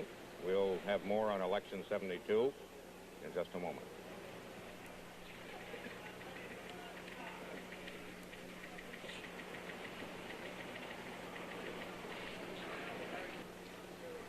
George McGovern thought enough of his chances to confound the polls in Texas so that he spent part of his final weekend there. He's been working very hard. But the indications so far from ABC's key precincts are that Mr. Nixon is going to lead in Texas by a sizable margin. Popular vote in Texas so far is very small, but it would bear out the indications of the keys. The interesting races within Texas are going oppositely. In the Texas gubernatorial race, the Democrat, Dolph Briscoe, who has more or less ignored his Republican opponent, Henry Grover, throughout the campaign, is leading in early returns and is probably favored. But Texas has a very touchy Senate race.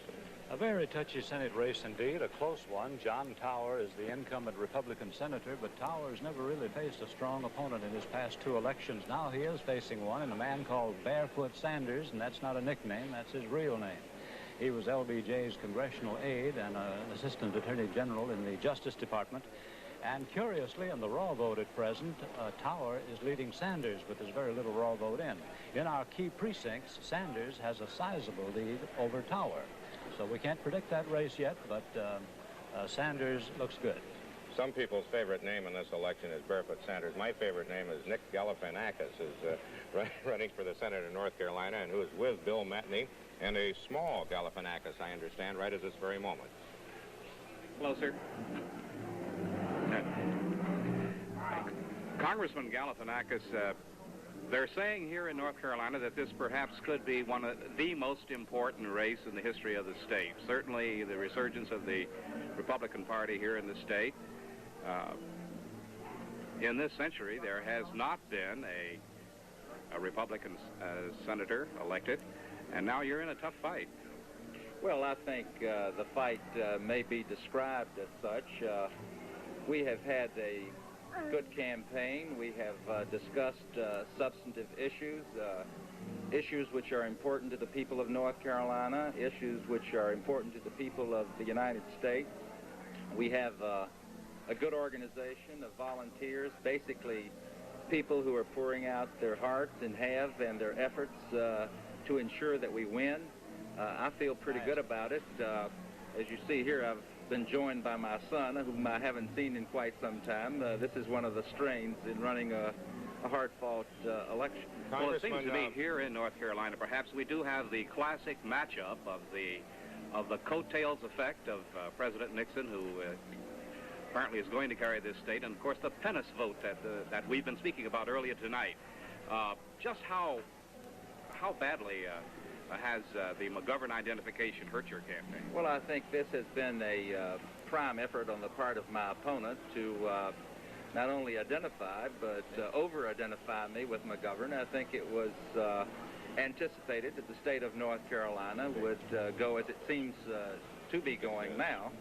But as you indicate, there is the penance principle, and I think from the early returns, that principle is taking effect. You said you expected the results of this race to be decisive. You were quoted as saying that today. Do you still stand by that? Well, I still feel that way, yes, I do. Excuse me, Bill Matney. Well, tell me, your opponent has embraced the president. Earlier, he criticized the president. Do you think this is going to affect the outcome at all? Well, obviously, he's embracing the president now, and the president has embraced him.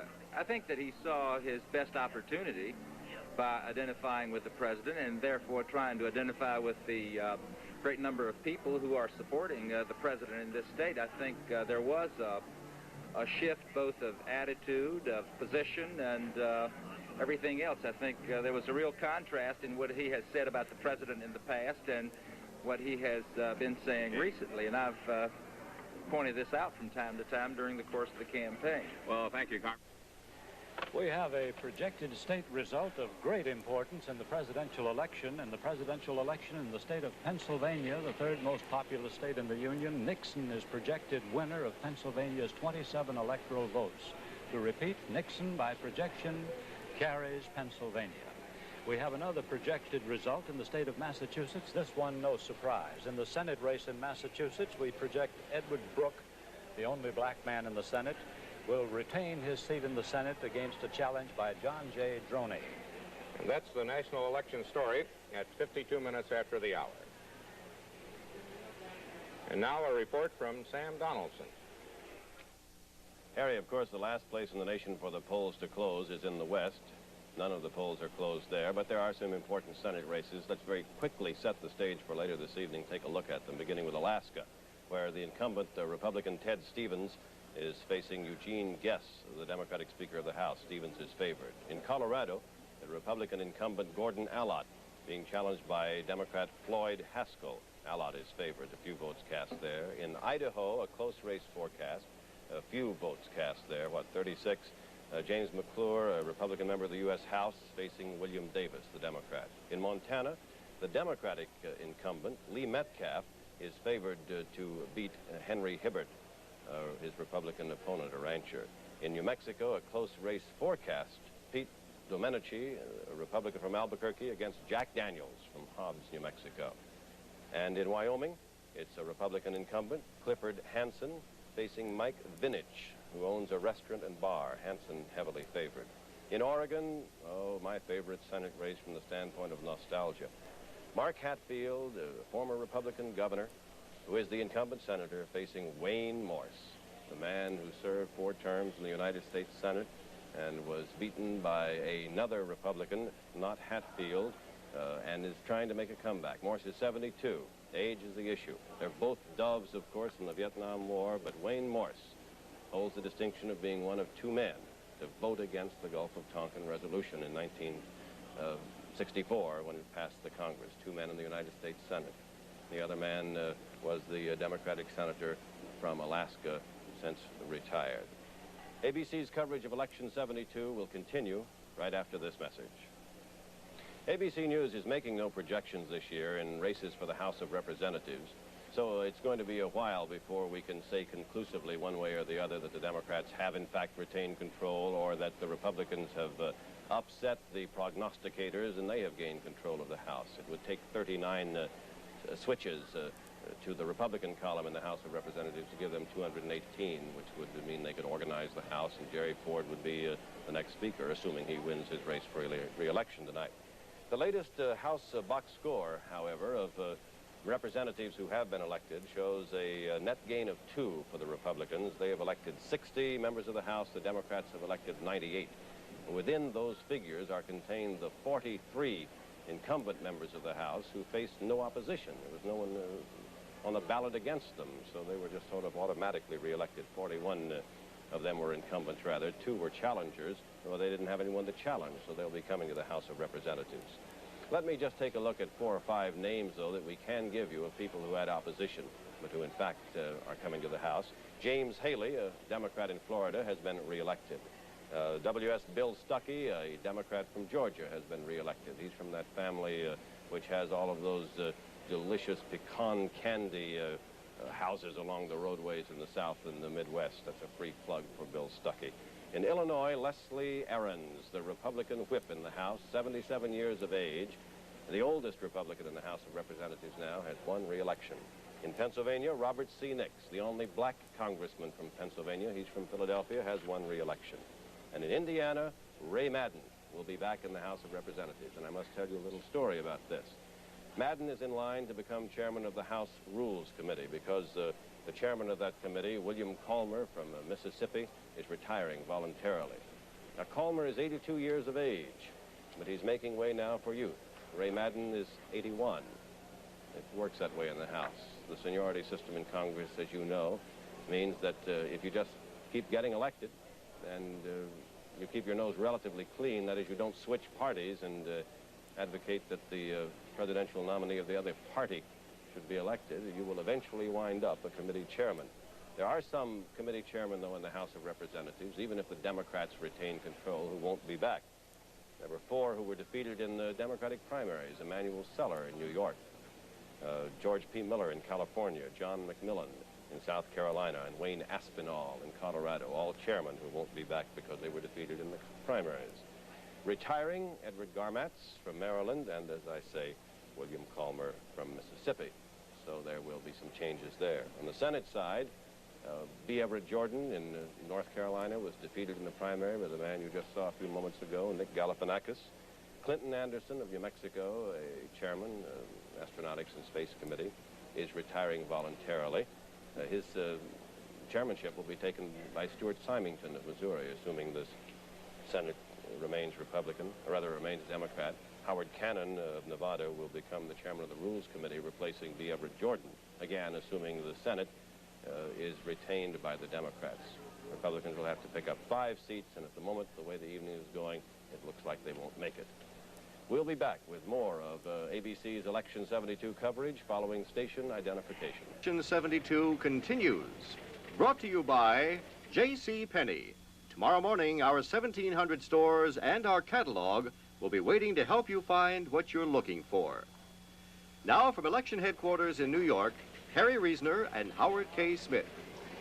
It's 9 o'clock or just about here in the eastern United States, and the popular vote in the presidency stays at about the same percentage it's been most of the evening. Right now, Nixon has 6 million plus votes, McGovern 3 million plus, Nixon 66% to McGovern's 33%.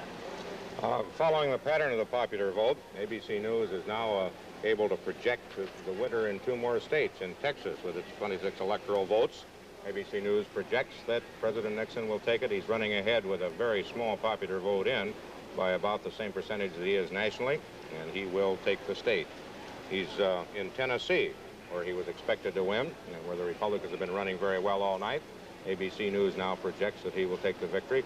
There, nearly 80% of the precincts are in, and he's running ahead of his national totals in Tennessee. Harry, we have some projected results in the Senate races in the state of Tennessee. To no one's surprise, we project Howard Baker, the Republican candidate, the winner over Ray Blanton, the Democratic congressman who is the Democratic candidate. And in the state of Kansas, again, no surprise, the incumbent Senator James B. Pearson is the victor by our projection over Archibald Tetzlaff, the anesthesiologist who is the Democratic candidate. We have still a third projected result in the Democratic Party in the state of Arkansas. In the state of Arkansas, again, it's no surprise. The Democrat John L. McClellan, the veteran senator, wins re-election to the United States Senate from Arkansas over Wayne Babbitt, the veterinarian who is the Republican candidate. Senator McClellan's problem, as so frequently comes in those states, came in the primary when he outlasted a youthful challenger, and once he got past that, there really wasn't much of a problem. We're running a little bit behind the other races in terms of announcing what governors are going to replace the 18 whose offices are up to date. 20 Democrats and 12 Republicans are held over. So far, we've only elected one Democrat and one Republican for a net gain for neither party. But there are three very interesting gubernatorial races that will be coming along.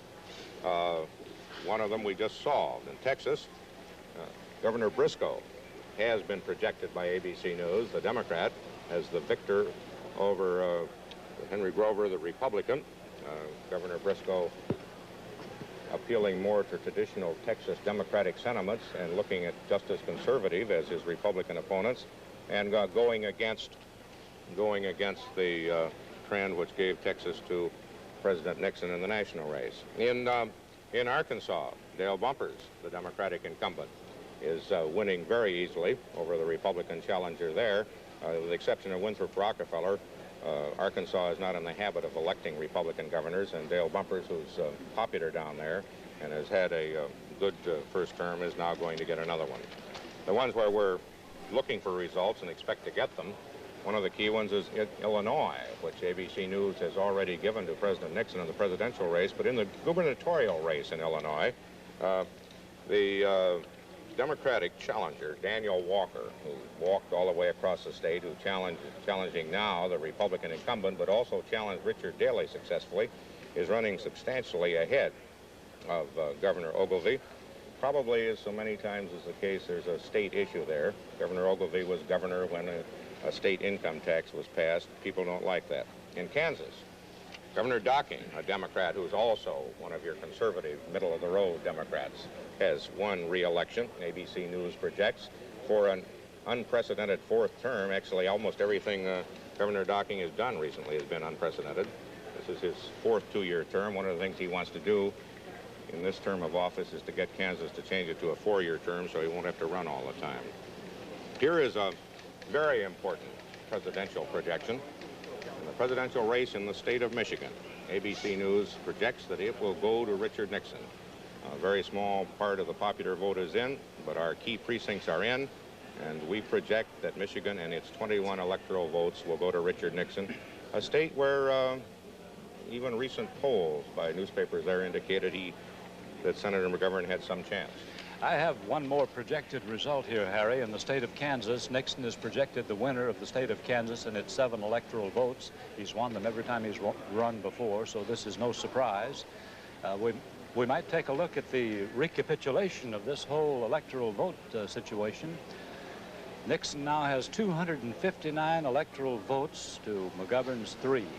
Nixon, in short, is within 9 votes, within 19 votes, within 11 votes of winning the presidency by our projection. You may know where the Shore Motel is, but I can subtract 259 from 270, Howard. That may have been Freudian, you know. We've, keeping track of the governors as they go along, it's still going the same way, with 3 Democrats and 1 Republican. projected as elected today by ABC News. That means that so far we've figured 23 Democrats and 13 Republicans, counting the holdovers, for the next term, and so far it's a net gain for neither. Pattern after pattern tonight, the governors and senators do not necessarily go the way the presidency goes. We'll have more on Election 72 in just a moment. In terms of electoral votes, we are getting very near the point where, on the basis of ABC News projections, we will be able to declare that President Nixon will win re-election. Arkansas has just been projected as going in the Nixon column. Its 6 electoral votes brings his total to 265. There's not won Arkansas before. That was a Wallace state in 1968. It's not a state that normally votes Republican. It has just re-elected a Democratic governor, but with 1% of the precincts reported, Arkansas is giving Mr. Nixon something like 66% of the vote. In 1968, he got 31%. Harry, as a point of history, Richard Nixon becomes the first Democrat to carry Arkansas, the first Democrat to carry for 100 years, the first Republican to carry Arkansas for 100 years, the last being Ulysses S. Grant. Well, let's take a look at the total of the electoral vote now. Richard Nixon has 265 electoral votes to McGovern's 3. McGovern's 3 coming from the District of Columbia. Nixon's 265 coming from 23 states. So we have results from almost half the United States. In this kind of a case in a convention, when you keep track of the votes as they come in, you know who is going to report next. But in a national election, it depends on so many things you don't know. Obviously, some state is going to put Mr. Nixon over the top in ABC News projection, which is not necessarily the historical record anyhow. Let's take a look at the states that have been projected as winners for Nixon and the one place that has been projected as a winner for McGovern. There's Nixon's list. I don't know whether you can read it. There's so many on it, it's hard to read. It begins with Indiana. It ends with Arkansas. Adding up to 265 electoral votes, that's 23 states. 2 more and we'll be halfway. It does not include the 2 mega states, the 2 great states, New York and California yet, but we should be hearing something from New York after a while. McGovern's list would be a very short one, the District of Columbia with 3 electoral votes. But President Nixon's last state was Arkansas, a state that, as Harry noted, he has never carried before. State carried by John Kennedy in 1960, carried by George Wallace, barely by George Wallace in 1968. And it's a state where McGovern has had more support from the Democratic magnates of the state than he's had in most southern states. Dale Bumpers has been for him, McClellan has been for him, and J. William Fulbright has, and Wilbur Mills has. Well, Arkansas is a puzzling state. Arkansas is a state I know fairly well, and is a state which does not hold tradition when it's not comfortable for them to. In other words, they're perfectly capable this year of electing Richard Nixon. They were also perfectly capable of electing Winthrop Rockefeller, even though he'd only been there 10 years. And in 10 years in Arkansas, you're a newcomer. And then they were perfectly capable of electing 4 times in a row Orville Faubus. It's a state that you can't actually peg ahead of time. No, it's very hard. It's not a typical southern state at all, in any way at all. As I say, McGovern's had great support in the state of Arkansas that he hasn't found in any of the other southern states. Arkansas's 6 electoral votes put Nixon within 5 electoral votes of the 270 needed to name him, re-elect him President of the United States. Which is an issue, I suppose, at this point that we would say is not in doubt. The question is now is how much he wins by and what it means to him. I suppose he's now been able to do, for instance, in Arkansas, what neither Dwight Eisenhower nor Barry Goldwater could do. He's been able to do better than the people that he worked for. ABC News has a new projection, but it does not put Richard Nixon over the top. ABC News projection, the presidential race in Massachusetts, that it will be taken by George McGovern, his second set of electoral votes, 14 more, giving him 17, and delaying, for the moment, what would seem to be the inevitable triumph or the 270 for Richard Nixon. The last Boston Globe newspaper poll was a harbinger of this outcome. It had shown Nixon ahead through most of the campaign, but Nixon's lead began to dwindle, and finally, in the last Boston Globe poll, McGovern went over the top, and so it has been tonight in these projected results. a lot of reasons in Massachusetts, I suppose. It's Kennedy territory. It's been far and away the most openly anti-war of all the states. Massachusetts passed a law a few years ago saying that it was illegal for the United States to draft Massachusetts citizens. And that lasted, I think, a few weeks, and the Massachusetts citizens kept getting drafted. And the Republican senator from Massachusetts is also a kind of a maverick from Nixon's viewpoint. He's opposed Nixon. He endorses Nixon grandly, but then opposes him on most issues, like the ABM, or the Carswell vote, the Vietnam War. He recently tried to pass a bill that would stop the Vietnam War. And he is, I think, more typical of Massachusetts than the conservative who ran against him is. Well, Massachusetts remains consistent. 2 liberal senators, one a Republican, one a Democrat. And in the Democratic column for president on the night when, so far, no other state, only the District of Columbia, has gone there. Now we face the prediction that I got the other day from one of Nixon's supporters. That is that McGovern would win Massachusetts and the District of Columbia and would win nothing else. Well, so far it's worked out that way, but we have a long way to go. We've got California, we still have Rhode Island, the most democratic state in the Union, to be counted. We still have, as a matter of fact, South Dakota. It must be very hard for a voter the first time he has a presidential candidate of a major party from his home state not to vote for him. It's not happened in the past 3 elections that the losers lost his own home state. Barry Goldwater won Arizona, Hubert Humphrey won Minnesota, and Richard Nixon won California in 1960. It would be quite a humiliation, I think, if George McGovern failed to carry his own state, especially when the man running for the Senate in South Dakota alongside him is very strong indeed. And the governor, Mr. Knipe, who's running for re-election, and sort of a McGovern protege. When George McGovern built the Democratic Party in South Dakota, he has a lot of organizational loyalty out there. We'll have more on Election 72 in just a moment.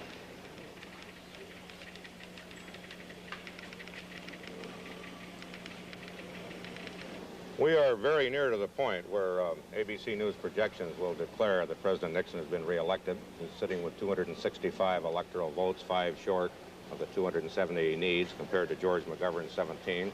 A number of elements are involved in the delay, among them the policy that we do not report projections in any given state until the polls have closed in that state.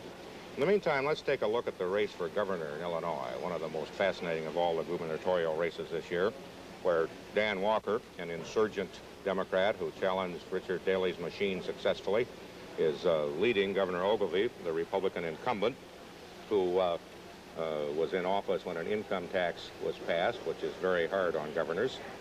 I think that we have a report on the Illinois governorship, and we'd like to hear about that now. One of the few places where President Nixon visited during the closing days of the race was right here in Chicago. He came here not so much to do any good for Senator Percy, who didn't need much help, nor to do much good for himself, because he didn't need that much help here in Illinois either. The president came here basically to help out Governor Ogilvie. Governor Ogilvie's problem here in running for re-election is that he was the first governor in Illinois to put in a state income tax. And this has hurt him here, although his record otherwise has been fine for governor of a state. In fact, many people here in many quarters, Democrats and Republicans, have said that Governor Ogilvie is the best governor Illinois has had. But few people, especially downstate and the conservative businessmen, want to forget, it seems, the state income tax that Governor Ogilvie put in. The Democrats, fearing a Nixon landslide here, have been trying to educate the voters to split their ticket, meaning expecting a vote for President Nixon and for Senator Percy, to split their ticket when it comes to governor, and not to vote for Governor Ogilvie, but to vote for the Democratic opponent of Governor Ogilvie's, Dan Walker. The Democrats have put on a large campaign about this here in television and in the newspapers, and right now it appears to be an extremely close race for governor.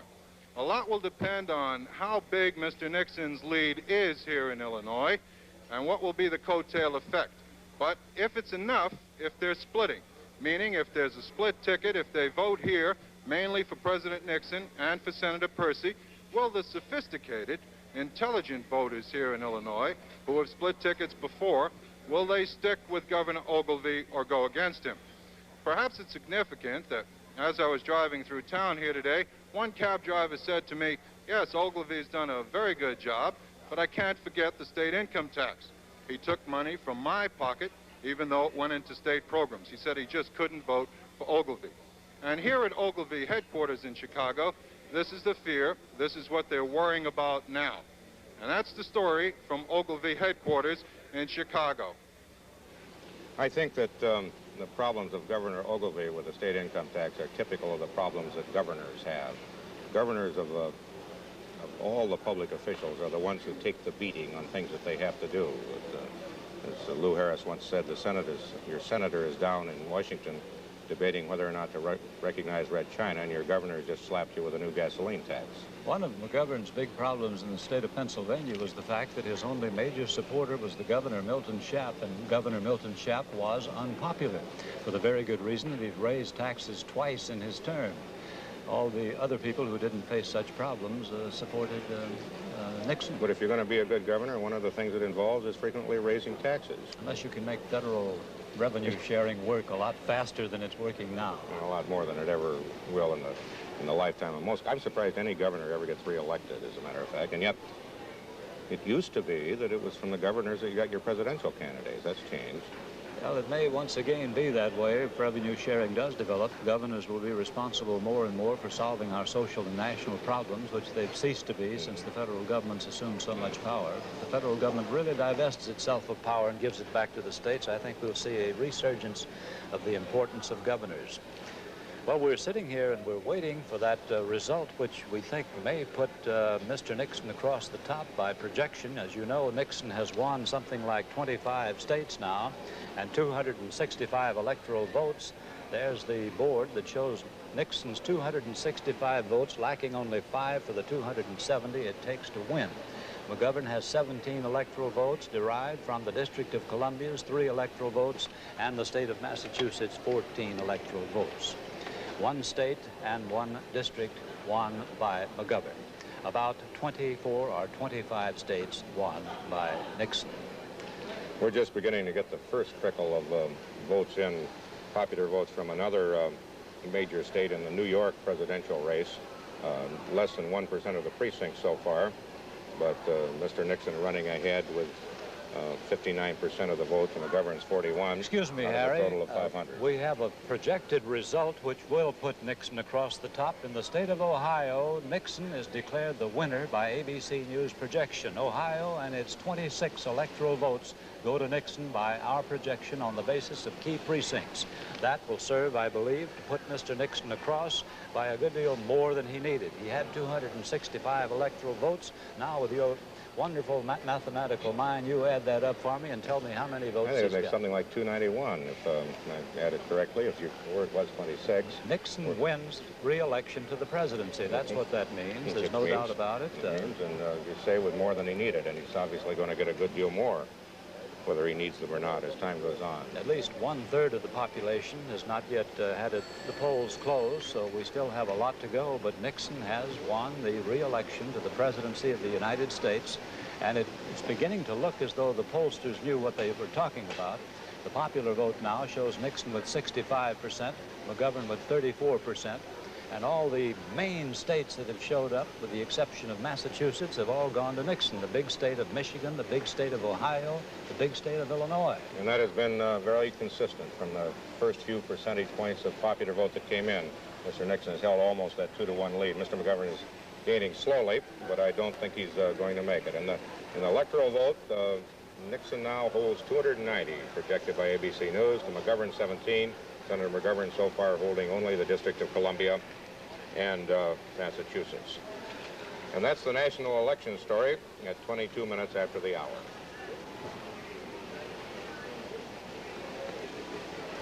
And now here's a report from Sam Donaldson.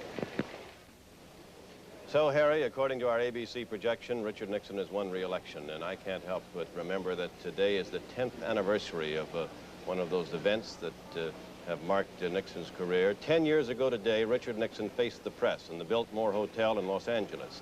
He had the day before lost the governorship of California. And as you recall, he said to the press, "You won't have Dick Nixon to kick around anymore." 10 years later today, no one kicked him around. he has won re-election to the presidency. Let's take a look at the Senate races that ABC News has projected as far as having called a winner, saying that we think we know who that man will be, or woman. In Kentucky, the ABC News projection gives Kentucky's Senate seat to Walter Huddleston, the Democrat, over former Governor Louis Nunn. In Mississippi, our projection is that James O. Eastland, the chairman of the Senate Judiciary Committee, has been returned for a 5th term. He is the President pro tem of the Senate over Gil Carmichael. In Georgia, our projection is that Sam Nunn, a Democrat, retains that seat for the Democrats, and Fletcher Thompson, a member of the House, has gone down to defeat. In Illinois, Charles Percy we project as the winner, the incumbent Republican senator, over Roman Puczynski from Chicago, who is now a member of the House of Representatives, but won't be in the next Congress. In South Carolina, Strom Thurmond, a Republican, has won re-election, we believe, over Eugene Ziegler, his Democratic opponent. In Alabama, the chairman of the Senate Banking Committee, John Sparkman, the man who ran for the vice presidency unsuccessfully in 1952 with Adlai Stevenson, is back again for another term. I think it's his 5th, over Winton Blunt, the former Postmaster General. In West Virginia, we have projected Jennings Randolph, the incumbent Republican senator, as having been re-elected over Louise Leonard, a member of the state Senate. Randolph first came to Congress with Franklin Roosevelt when Roosevelt came to the White House in 1933. He was a member of the House of Representatives for 4 or 5 terms, and then he lost his seat and was a private citizen for a while, and he came back to the Senate. In Arkansas, our projection is that John McClellan, who is now the chairman of the Appropriations Committee, has been returned to the Senate over his little-known opponent, Wayne Babbitt. He's a Democrat, McClellan is. And in Kansas, James Pearson, a Republican, has been returned to the Senate, ABC's projection believes, over his opponent, Arch Tetzlaff. In Tennessee, Howard Baker, the son-in-law of the late Everett McKinley Dirksen, back once again for a 2nd term in the United States Senate, over Ray Blanton, who is now a member of the House, but will not be after this Congress. And in Massachusetts, our projection is that Edward Brooke, the only black member of the United States Senate, has won re-election over his opponent, John Drowney. Those are the projections that have been made already by the ABC decision desk. We'll have a report from Brooke headquarters in a moment. ABC's coverage of Election 72 will continue right after this message. Edward Brooke, the Republican senator from Massachusetts, has won re-election to the United States Senate, we believe. That is our projection here at ABC News. Brooke's headquarters at the Copley Plaza Hotel, and ABC's Bill Brannigan. It was very good voting weather here in New England and has produced record or near record turnouts in many communities throughout New England, throughout Massachusetts, and especially here in the student enclaves in Boston. That heavy turnout means a slow tally. The mood here at Brooke headquarters is one of absolutely no anxiety. When ABC projected Senator Edward Brooke as the winner here, it was almost no surprise. The polls all this fall have showed him with a substantial lead. Most of his supporters are interested to see if he can better the 61% total he ran up in winning in 1966. Both Senator Brooke and his staff are concerned, however, about the congressional races here in Massachusetts. 6 of the state's 12 seats are being contested. Senator Brooke has campaigned extensively for GOP candidates here. He's hoping that his coattails will bring them to victory. If not, the overwhelming 2-to-1 Democratic registration in Massachusetts could mean that only 2 of Massachusetts' 12 seats will be held by Republicans next term. There's been little help from Washington here. Transportation Secretary Volpe and HEW Secretary Richardson have visited, but Senator Brooke has had to act as a surrogate for himself in helping the congressional candidates. This is Bill Brannigan, ABC News, at the Copley Plaza Hotel in Boston. Thank you, Bill. Let's take a look now at our recap boards on 2 Senate races where we have made no projections yet. In the state of Virginia, the incumbent is William Spong, a Democrat. He's being given a very hard challenge by William Scott, a Republican who is a member of the House of Representatives and who is more conservative than Spong. 39% of the precincts reporting. You see the vote there. Scott is ahead at the moment.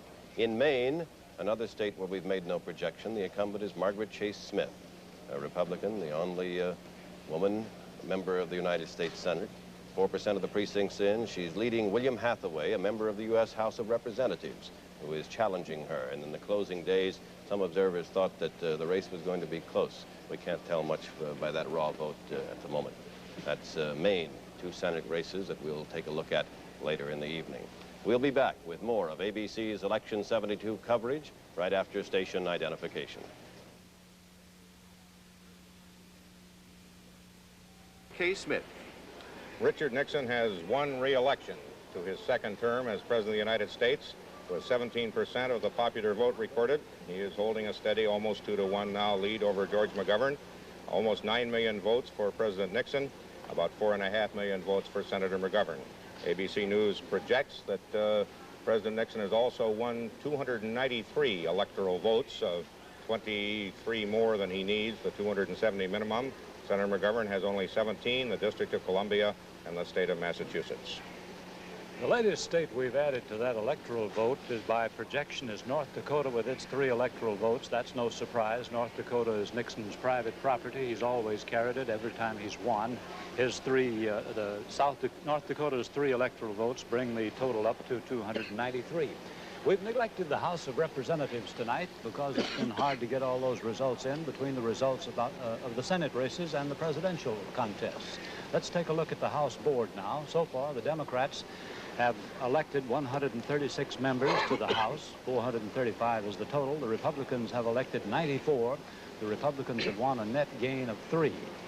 We now have another major projection in the presidential race, Howard. ABC News will project that President Nixon will take New York, which is a major state to take, and always hard for a Republican, and requires him to run well in New York City, what he's been doing.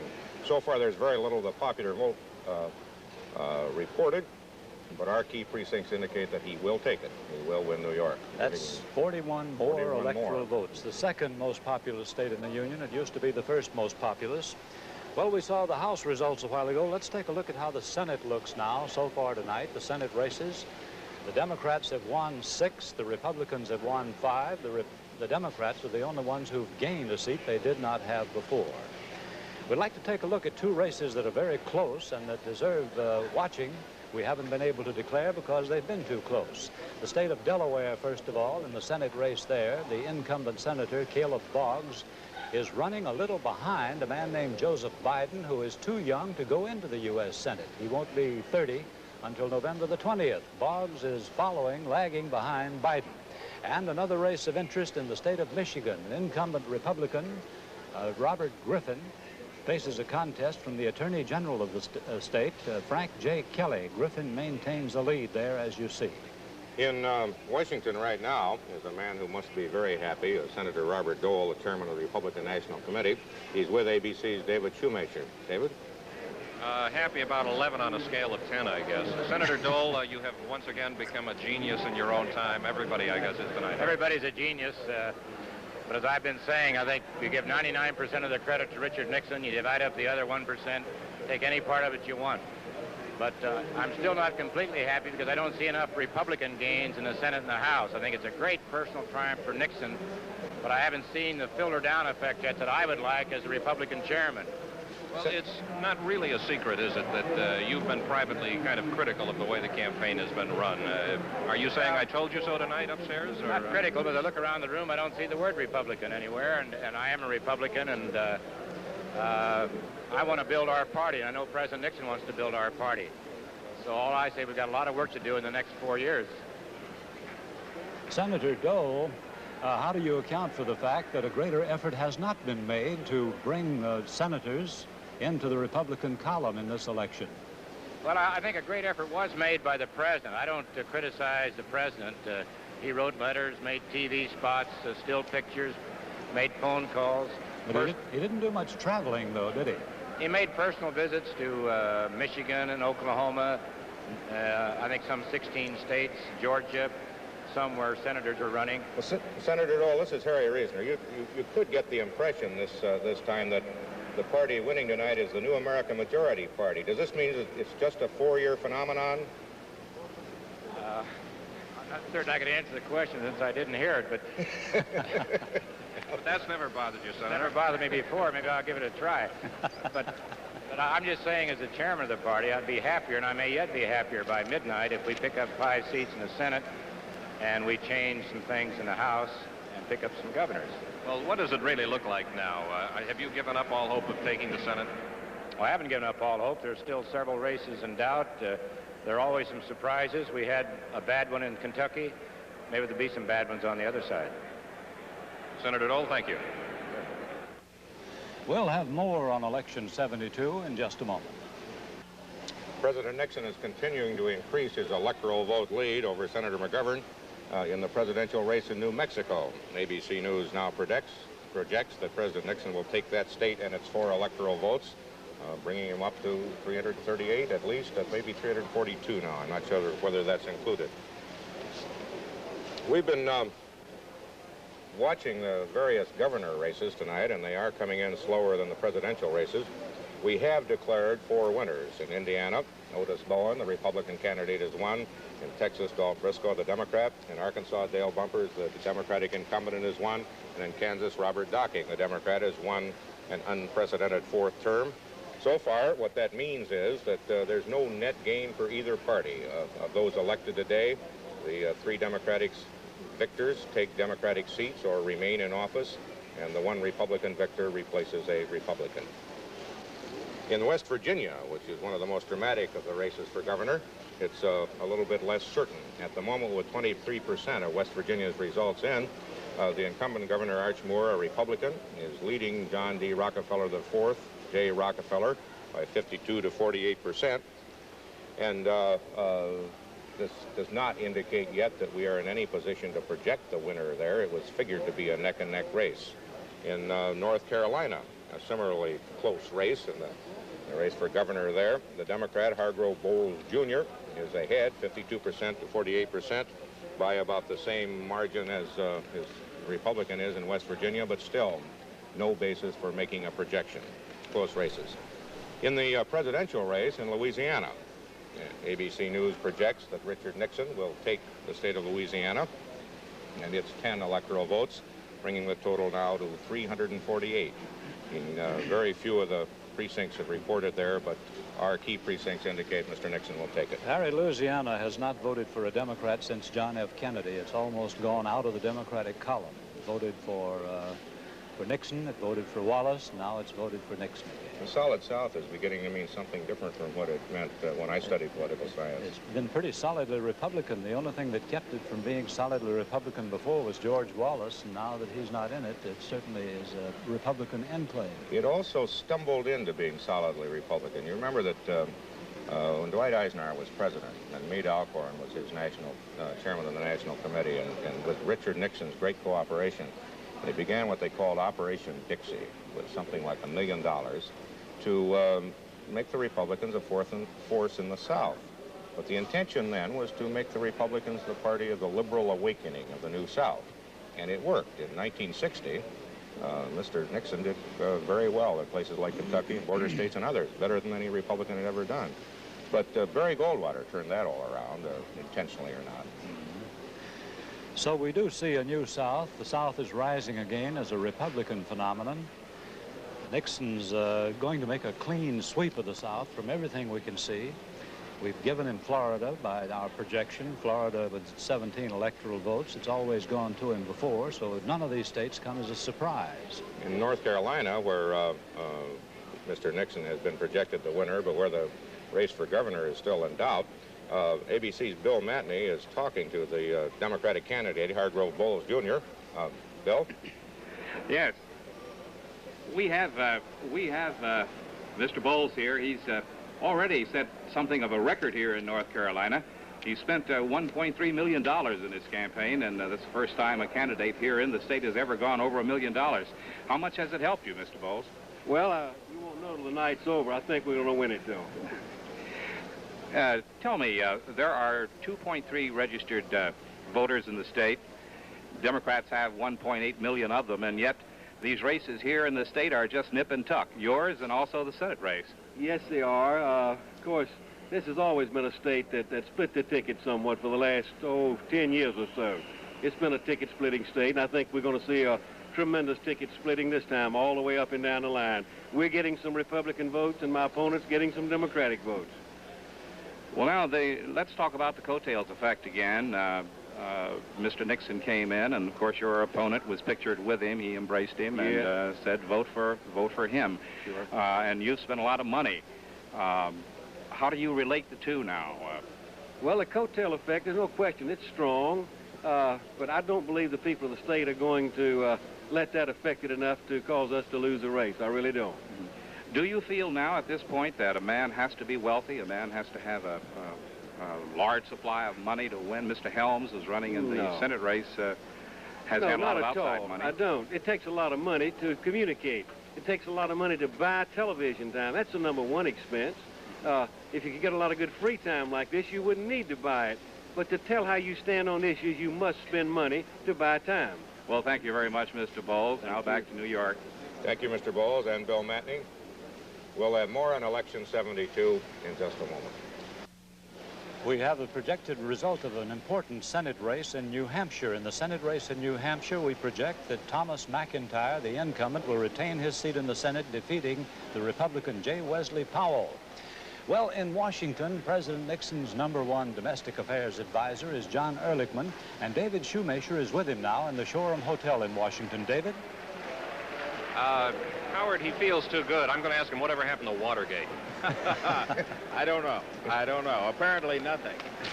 Are we going to see any more happen after this election? Well, you know, they've got a trial of the accused in that case, and that's going to be tried in due course, and I think that's probably the end of the story.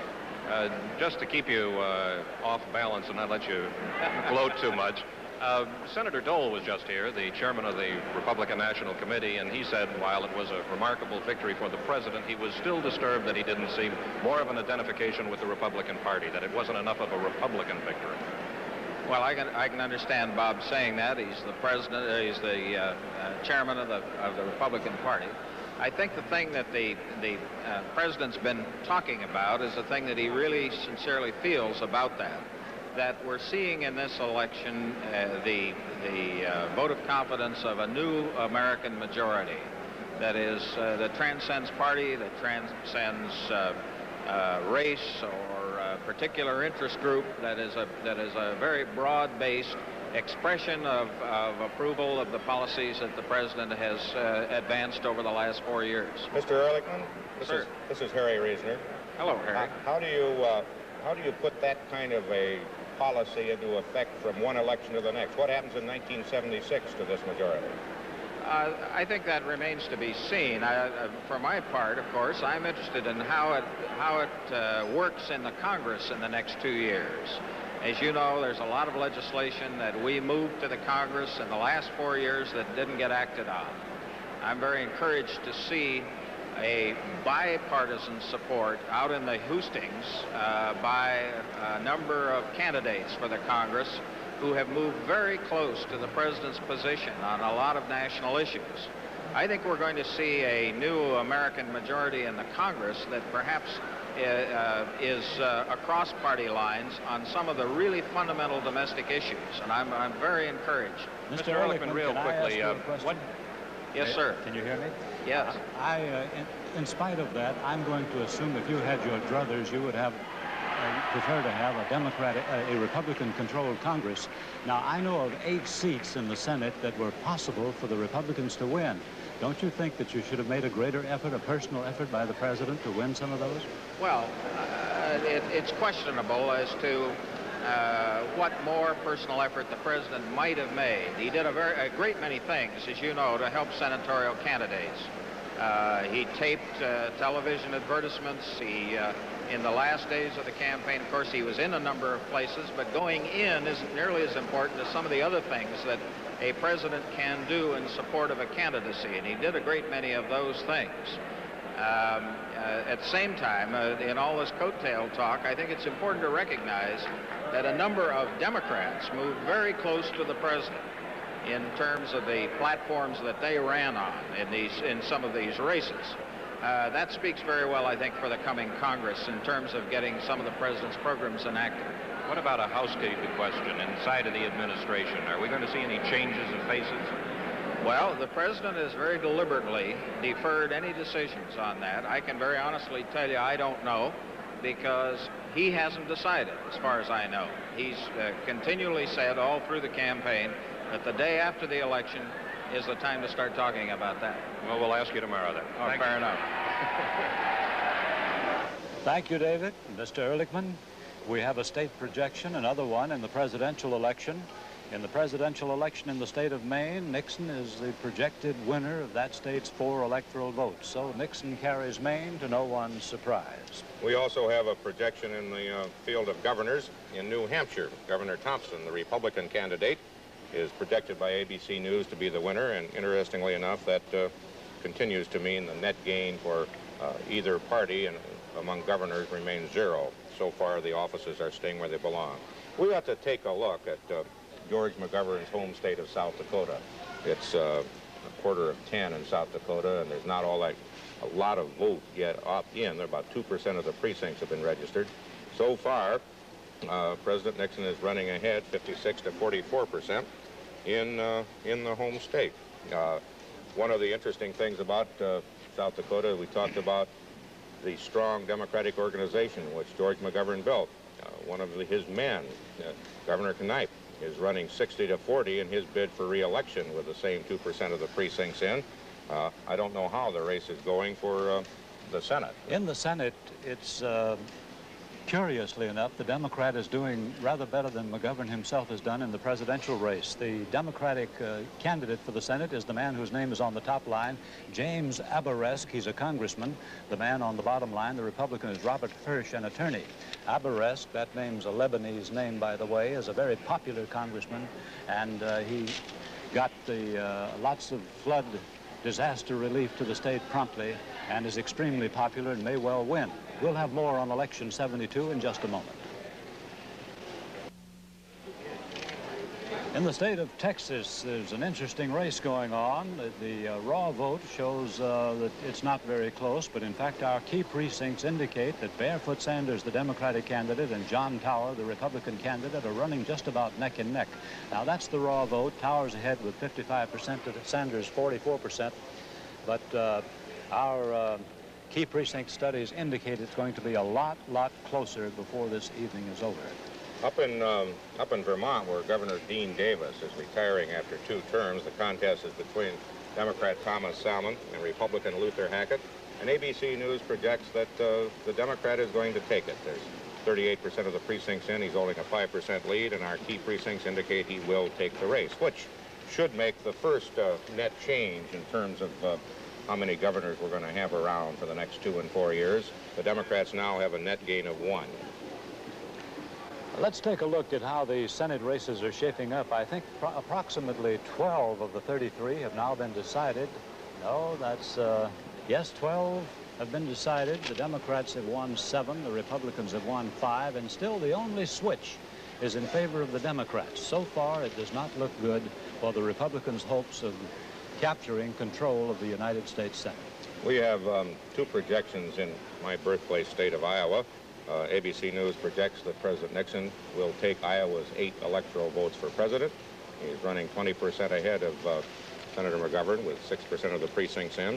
And Governor Ray of Iowa has been re-elected. ABC News projects another Republican victory and no change in the net makeup of the nation's governors. In the governor recap, we've got so far a total of 4 Democrats elected today, 2 Republicans. With the holdovers, that gives a composition of 24 and 14, a net gain so far of 1 for the Democrats. And that's the national election story at 52 minutes after the hour. Now, here's a report from Sam Donaldson. Harry, a few minutes ago, when David Shoemaker was interviewing Senator Bob Dole, the chairman of the Republican National Committee, I was interested that Dole was complaining that there at Republican headquarters, he didn't see the word Republican anywhere. And of course, that reminds us that the official committee was set up to re-elect Mr. Nixon was titled the Committee to Re-elect the President. If you didn't know who the president was, you were out of luck from that name. Let's take a look at the presidential recap board and see the figures as they are being compiled at this hour with 21% of the precincts in. ABC News has projected that Richard Nixon has in fact been reelected to the presidency to a second term. That's the raw vote that we have there. George McGovern, 35%, Richard Nixon, 64%. John Schmitz, the American Independent Party candidate, 1% of the vote. Benjamin Spock, the People's Party candidate, 6,712 votes. So the question now, I suppose, is how big will Mr. Nixon win? Will he break the landslide record? That record is held currently by Lyndon B. Johnson. Johnson's landslide over Barry Goldwater in 1964. Johnson took 61.1% of the vote, 44 states to Goldwater's 6 states. In 36, Franklin Roosevelt beat Alf Landon with 60.8% of the vote. Landon only got 2 states. There were only 48 then. Roosevelt had 46 in 1920. Harding over James Cox, 60.3% of the vote. Harding took 37 states and Cox took 11.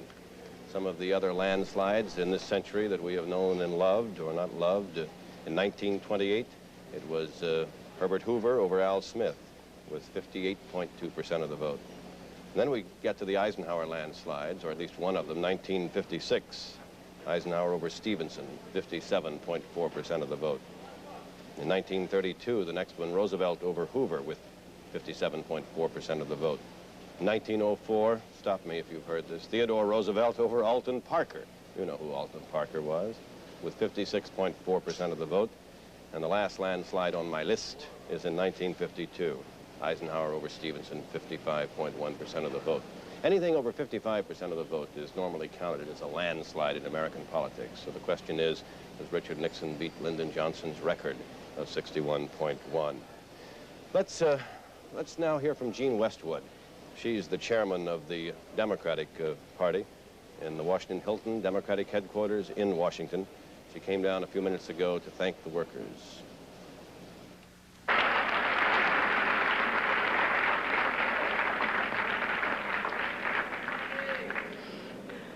First, I want to say thanks not only to all of you in this room, but to all of you across the country who have worked for the Democratic Party you believe in, for the candidates you believe in, and who have made a difference in this country that is never going to be forgotten, no matter which races we win and lose tonight, because you have shown on all sides, and for those of you who work for all candidates, the kind of dedication to the country you believe in that makes me be proud to be the chairman of your party. I know that all of you are going to be around as we go through the next years because you believe in the kind of America I believe in, and I really came down to say thanks to all of you. A videotape recording of Jean Westwood's remarks to the workers in Washington at Democratic Party headquarters. Mrs. Westwood is the chairman of the Democratic Party. That was recorded a few minutes ago. ABC's coverage of Election 72 will continue right after this message. The House of Representatives, it would take 38 Republican seat gains or seats gained for the Republicans to take the House. It doesn't look like they're going to do that. Our latest box score shows that there is a net gain of 2 for the Republicans, 110 Republicans elected, 153 Democrats elected. Some of them, of course, had no opponents and were elected immediately today. Some of the individual names we can give you now. In New Jersey's 10th, Peter Rodino, a member of the House, has been reelected. In Massachusetts, Louise Day Hicks will be back. She's from Boston, of course. In Michigan, Charles Diggs, the black congressman from Detroit, who will be the chairman of the House District of Columbia Committee, a committee that had been chaired by John McMillan of South Carolina, a man beaten in a Democratic primary. Diggs, of course, is thought by the black citizens of the District of Columbia to be more responsive to the will of the people in the district than was McMillan. In Maryland, Marjorie S. Holt is the winner in Maryland's 4th district. There was no incumbent in that district. It was a new district. We'll be back with more of ABC's Election 72 coverage following station identification. Rosalind Russell and Douglas Fairbanks Jr. star on the Wednesday Movie of the Week tomorrow.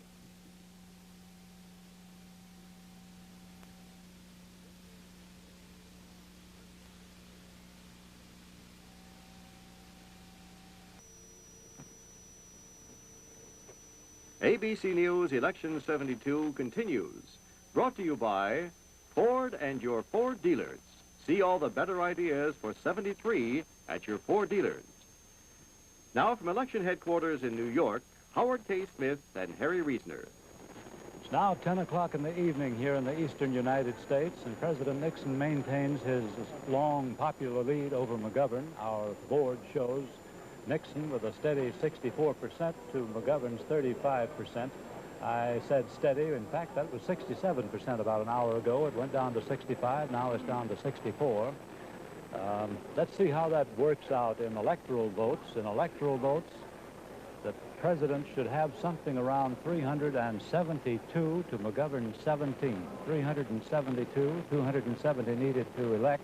McGovern 17 due to Massachusetts and the District of Columbia. And I think the electoral vote's about to go up again. And we have a new gubernatorial projection in Missouri, in the home state of the first Democratic vice presidential candidate, Thomas Eagleton. The Republican, Christopher Bond, has won. ABC News projects with 58% of the vote over the Democrat Dowd. It will make Christopher Bond the youngest governor in the nation, and the first Republican governor elected in Missouri since 1944. That gives the Republicans their first net change of 1. Harry, incidentally, we have a projected result in the presidential election in Missouri. Nixon won the state by an eyelash in 1968, 4 years ago. By our projection, he wins Missouri again tonight. The question will come up, I suppose, what effect the whole Eagleton affair had in Tom Eagleton's home state, where he'd been very popular and where he campaigned very hard for the whole Democratic ticket and for Senator McGovern. But he is about the only Democrat not embittered by the Eagleton affair in Missouri. In Missouri, yes, they didn't like it. There's another state where Senator McGovern has a chance, before we get to the Middle West and to the West, a chance to increase his electoral total, and that's the state of Rhode Island. Only 4 electoral votes, the nation's smallest state, with 2% of the precincts in there. McGovern is holding a substantial lead over Nixon, 55% to 45%. The totals are very small, but almost all of the totals in Rhode Island are very small. Senator Humphrey took Rhode Island better than 2-1 over Nixon and Wallace in 1968. It is a permanently Democratic state. It may this time still stay in McGovern's column. I would like to take a look at 2 states now. The Senate race in the state of Maine is turning out to be rather surprising. The incumbent Republican senator is Margaret Chase Smith, though very small percentage of the votes are counted there. And she's fallen behind in that count. And in our key precinct vote, she's fallen rather further behind. This is a surprise. Congressman Hathaway is very popular, but we didn't know he was that popular. I thought it was against the law to vote against Congressman or Senator Chase Smith in Maine. It's like voting against Mike Mansfield in Montana. It's sacrilegious. In the state of Wisconsin, a very tight presidential race. Nobody seems to be pulling ahead in our key precinct vote. However, at present, Nixon holds the raw vote lead with only 3% of the precincts having reported in. But I have to issue the warning that that state is extremely close in the key precincts, which will tell the outcome. I think what we're saying, Howard, and I don't think we can be accused of saying it in our own self-interest, is that the evening is far from over in terms of interest, even though Mr. Nixon stands with 372 projected electoral votes. A lot of things we don't know yet, how big a landslide it's going to be. There's a chance, if his popular figure held as it has now, that it may be the biggest landslide in history, which would make Lyndon Johnson mad. I think he relished that title. At this point, it would be the biggest if he can hold on to 64%, but Johnson does have the title. In 1964, he won 61.1%. Second to him was FDR in 1936 with 60.8%, and then Harding third with 60.3%. But it remains to be seen, with the votes to be counted, whether Nixon can maintain that 64% lead. If he does, it'll have all kinds of repercussions. I'm sure so far in the past, every landslide has persuaded the president to make a mistake. It persuaded FDR to pack the Supreme Court, and he lost all his leverage with Congress. It was a factor in persuading Lyndon Johnson that he could move as freely as he did. I don't know what to do to Nixon. One of the men who has been projected as a loser in a senatorial race is President Nixon's former Postmaster General, the man who presided over the change in the U.S. postal system, Winton Red Blunt. And with him is ABC's John McVane. We'd like to hear from them. Mr. Blunt, when we talked a little earlier in the day, you told me you thought you had a very good chance, that it might be a very close race, and that you might beat the Democratic Senator Splotkin. So what happened? How did the roof fall in? Well, the people of Alabama didn't vote for me. Well, were there any reasons? What would you have done differently, or? Oh, I don't think we would have done a thing differently. We had a great organization, great volunteers all over the state. We had fine professional staff. Our strategy, looking back on it, I wouldn't change a thing of it. We worked very hard. We just didn't win. Well, did the president give you support? After all, you are his friend, his former postmaster general. Did he give you what you regard as real support? Well, he certainly did. He made a television spot and a radio spot for us. The vice president was here, and the Secretary Butts, Secretary Morton, Tricia Nixon Cox was here, and Ed Nixon, the president's brother. I would like for the president to have come to Alabama, of course, but he didn't come to a lot of states, as you know. But the president won overwhelmingly, and I lost very substantially. Well, I know you lost very substantially, but it looked very close for a while. What happened? Why the big margin? Well, I don't know. I really haven't had time to analyze the vote as yet. Again, all we can do is say that we wouldn't change what we've done. We worked hard at it. The voters of Alabama didn't choose to vote for me. Well, thank you very much, Mr. Blunt, for talking with us this evening, and you've now conceded. And that's the story here in Montgomery, Alabama, from the Whitley Hotel in Montgomery. Thank you, Mr. Blunt. And John McVane, I don't suppose there's any better way to put it. When you're saying you're defeated, they didn't vote for me. We'll have more on Election 72 in just a moment.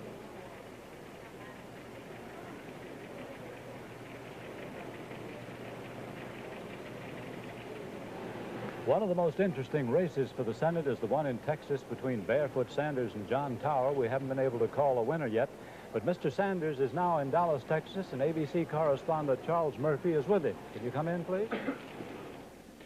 Howard, I'm sitting with Mr. Sanders in his Dallas headquarters.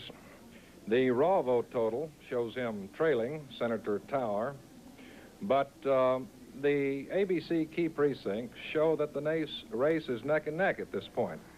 Mr. Sanders, what about your key precincts? Have you checked around the state, and what have you heard? Well, what we've been doing is checking around the state. For instance, in Harris County, where you have about 15% of the vote. That's Houston. That's Houston. And projection down there right now is that we will carry that county about 54-46, 55-45 out of roughly 600,000 votes. That's a rough projection, which I just got from Houston. I would say in the South Texas area in the valley, I'm not running as strong as I figured I would. East Texas is about like we thought. Dallas is... what is East Texas doing? I'd say East Texas, we're winning in the areas in East Texas that we expected to win, but it's a little bit closer than I thought it would be. The McGovern-Nixon situation is obviously having some impact on this race. You mean the coattails are reaching out for Mr. Tower to some extent? Yeah, not very long, but somewhat. You see, Nixon's apparently carrying Texas about 70-30 at this point, and so you're getting some coattail effect on that. Do you believe in this so-called penance theory? Well, there is something to that. I don't know that I would ever have described it as a penance theory. It's just the idea there are a lot of folks who are Democrats, and a number of others who are really kind of independent would normally vote Democratic on the state level. I don't know whether it's penance that would keep them in the Democratic column or just a matter of the way they traditionally vote. But Tower, with such an established name and reputation in Texas, 11 years in the Senate, would have been a tough opponent even if President Nixon hadn't run so strong, would he have not? Oh, no question about that. The whole situation here was finding the dissatisfaction with Tower and his record. And I thought it was there. I still think it's there, but obviously it's a very close situation. But they're two different things, no matter who was at the top of the ticket. You were looking at an 11-year incumbent with about 100% name identification. And then added to that the rather difficult situation at the top of the ticket. Yes. Now, there's been a very heavy vote in Texas, much bigger turnout than in '68, perhaps 20 or 25% more. Do you think this worked in your favor, getting all these people to the polls? That's been my theory, and I still think it's true. It's too early for me to say that our theory was proved in the event. But right now, for instance, there are about 205 or 10,000 votes, the last count I saw a few minutes ago, counted. and it looks like there'll be a vote turnout of 4 million or better. You were outspent considerably by your opponent, weren't you? Oh, very substantially. What was it, about 5 to 1?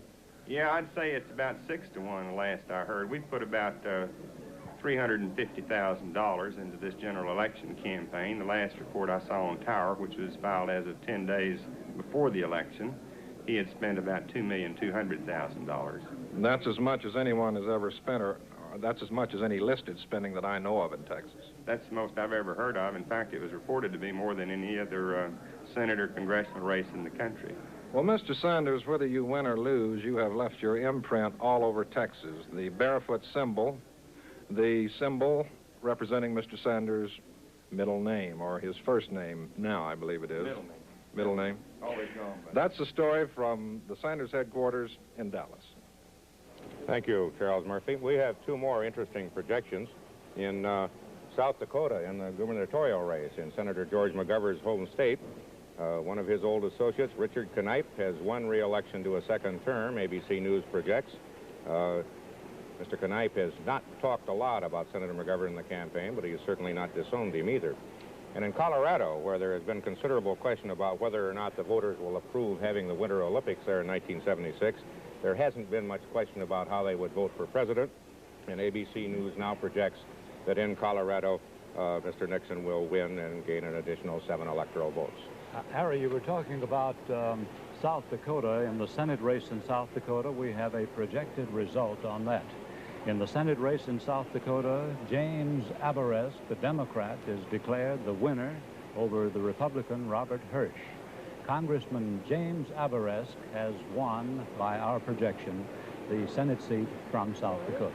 That could be considered moderately good news for Senator McGovern, and he's not having much good news tonight. If you looked at a map of the United States right now, if you were flying in a jet and could look down and see what states were stained McGovern color, you would hardly be able to see them. There's Massachusetts way up on the right-hand side and the District of Columbia down just off the Potomac. This must be well realized out at McGovern's headquarters in Sioux Falls, South Dakota. ABC's Frank Reynolds and Frank Tomlinson are out there. I'd like to hear from them. Yes, well, obviously, there's not much cause for dancing in the streets of Sioux Falls, South Dakota tonight. Senator McGovern, we understand, has prepared his statement of concession. As a matter of fact, I'm told he may have worked on it this afternoon before the polls closed. I think now probably the only thing that people are waiting for here in this hotel lobby and across town at a coliseum that they had set up for the victory celebration is for Senator McGovern's concession statement. And you know, there's some interest in what he will say. I'm reminded of a story he tells about a conversation he had with a young black man in New York not long ago. And this young man said to him, "Senator, this election is going to break your heart because the American people are not as decent and as good as you think they are." McGovern argued with that young man and told him that he thought he was wrong. The other morning, I asked him, "What will you say? How will you feel about the country if you really get hurt?" Well, I think his heart will be broken, but I don't think he's going to blame the country. And I think he'll probably come out here sometime later tonight and express his love for the nation. He probably will not do it here in this crowded hotel lobby. The Coliseum across town is where the celebration or the post-mortem is to take place, and ABC's Frank Tomlinson is there. There hasn't been the sign of a politician here in the Sioux Falls Coliseum so far, not national, not local. But that hasn't dampened the spirits of this crowd. Just a few seconds ago, when ABC projected the winner of Abourezk here in the U.S. Senate race, it brought a big cheer. Meanwhile, the people are listening to a rock and hillbilly band in the back, and behind me is the Arlington, South Dakota High School Band, one of the outstanding bands in the state. They're keeping the spirits up here in the Coliseum, although everyone seems to agree that now the only thing they're waiting for is for George McGovern to come here and make his concession speech. And that's the story here at McGovern headquarters. Harry, we have our 14th projected winner in the Senate races. There are 13 Senate races being contested in the state of Minnesota. By ABC News projection, Walter Fritz Mondale, the Democrat, retains his seat in the Senate in his contest against a Lutheran minister named Philip Hansen. I'd like to remark about Jim Aberest winning that South Dakota seat. That seat had belonged to a Republican, and Carl Mundt. And that makes the second seat the Democrats have taken from the Republicans. The Republicans have not won any from Democrats tonight. In the presidential race, in the so far steady sweep through the Middle West of President Nixon, ABC News has now projected that he will be the winner in Nebraska with its 5 electoral votes, running about 66 to 34% ahead of Senator McGovern. We'll have more on Election 72 in just a moment. I'd like to focus your attention briefly on 2 very interesting Senate races, one in the state of Virginia. In the state of Virginia, the incumbent Democratic senator is William B. Spong, and his opponent is Congressman William L. Scott. William Scott was thought to be far behind Spong, but now he turns out to be ahead of him with 53% of the precincts in. This is a seat the Republicans could take away from the Democrats. Also, the state of Iowa. Here's a surprise. In the raw vote in the state of Iowa, the almost unbeatable Iowa Senator, Jack R. Miller, is trailing the almost unknown Democratic contender, Dick Clark. These are 2 we want to watch for the rest of the evening. I think we have a... Oh, yes, here's an important Senate race, a very important Senate race in the state of Rhode Island.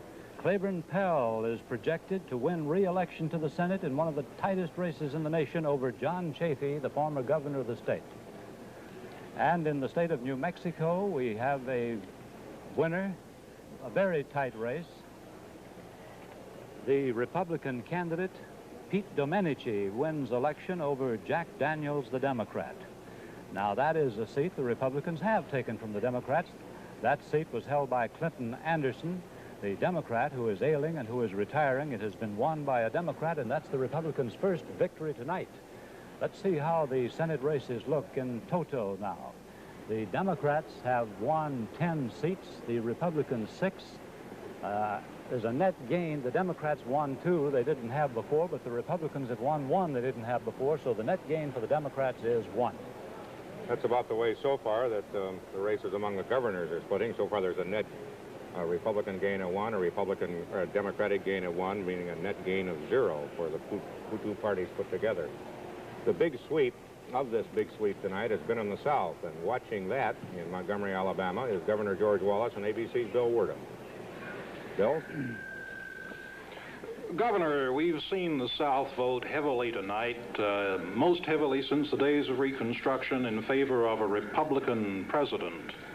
Do you think this signifies a new political alignment down here in the South? I think, of course, that it means that the average citizen in this part of the country thinks about platform and thinks about demand. It just so happens that the Democratic Party rejected planks in the platform in Miami that the overwhelming majority of Southerners stood for. And those planks later were adopted by the Republican Party. And I predicted in Miami to the Liberal Democratic Convention that if they rejected these planks on the matter of national defense, on the matter of busing, on the matter of welfare, law and order, that they would lose, and they did lose. And I think that the Democratic Party is going to have to be restructured, taken back over by those who believe that the average citizen should be the king and queen of the Democratic Party, as they used to be. And I think they've rejected the liberal, elitist viewpoint of those who control the convention in Miami. Well, Governor, it seems there's going to be a new kind of Reconstruction here in the South. Are you going to be part of that new Reconstruction? Of the Democratic Party? Yes, sir. Since I received more votes than the other candidates, including Mr. McGovern, in the primaries in which we contested one another, Pennsylvania, Wisconsin, Michigan, Maryland, Florida, you add them up where we were all together, I received more votes on the platform that I offered to the Democratic Party that was rejected. Governor, we have to go. Thank you very much, sir. A very important projected result in the state of Wisconsin. By our projection, Nixon carries Wisconsin. And in the state of Louisiana, in the Senate race, in the state of Louisiana, in a three-cornered and very difficult Senate race, J. Bennett Johnston, Jr., a Shreveport lawyer, has defeated his two opponents. And that's the National Election 72 story at 22 minutes after the hour.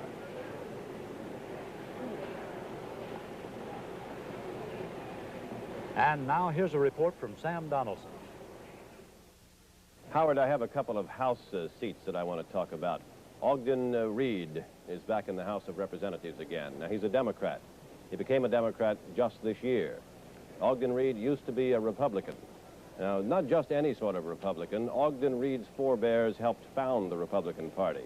And he was president and editor of the Herald Tribune here in New York City, a newspaper that folded a few years ago, but was, for all intents and purposes, the premier Republican paper in the country. But earlier this year, Ogden Brownie Reed switched to the Democratic Party. Governor Nelson Rockefeller of New York moved against him with money and help for his opponent. But Reed is overcome and is back in the House. The other race I want to talk about is Barbara Jordan.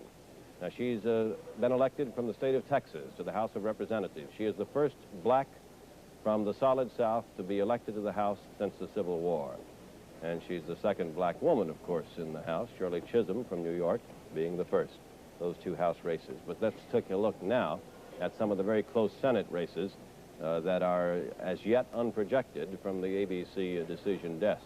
Delaware is the first state. J. Caleb Boggs, who is the incumbent Republican, being challenged by Joseph Biden. Biden is a Democrat who's 29 years of age, but will turn 30 on the 20th of November, and thus will be constitutionally eligible to serve should he win.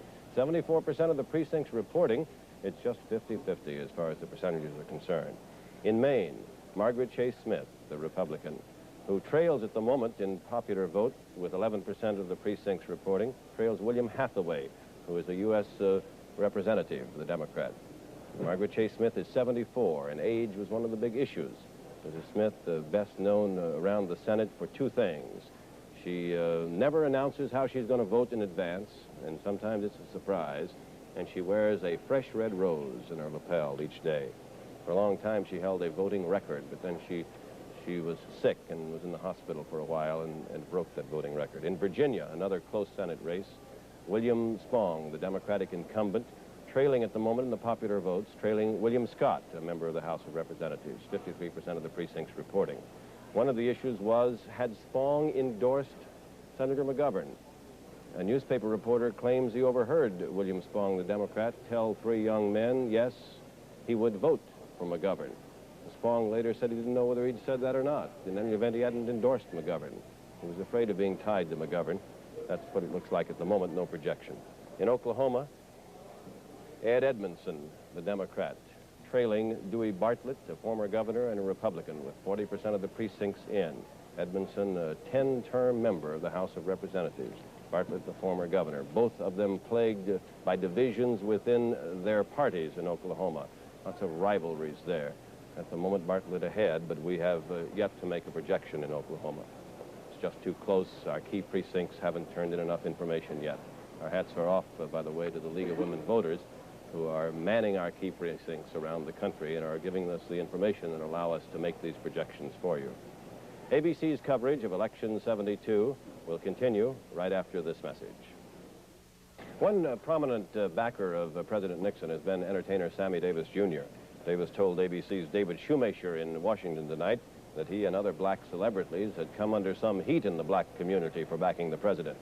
Correspondent Shoemaker then asked about the nature of Davis's commitment and what he expects from 4 more years of Mr. Nixon in the White House.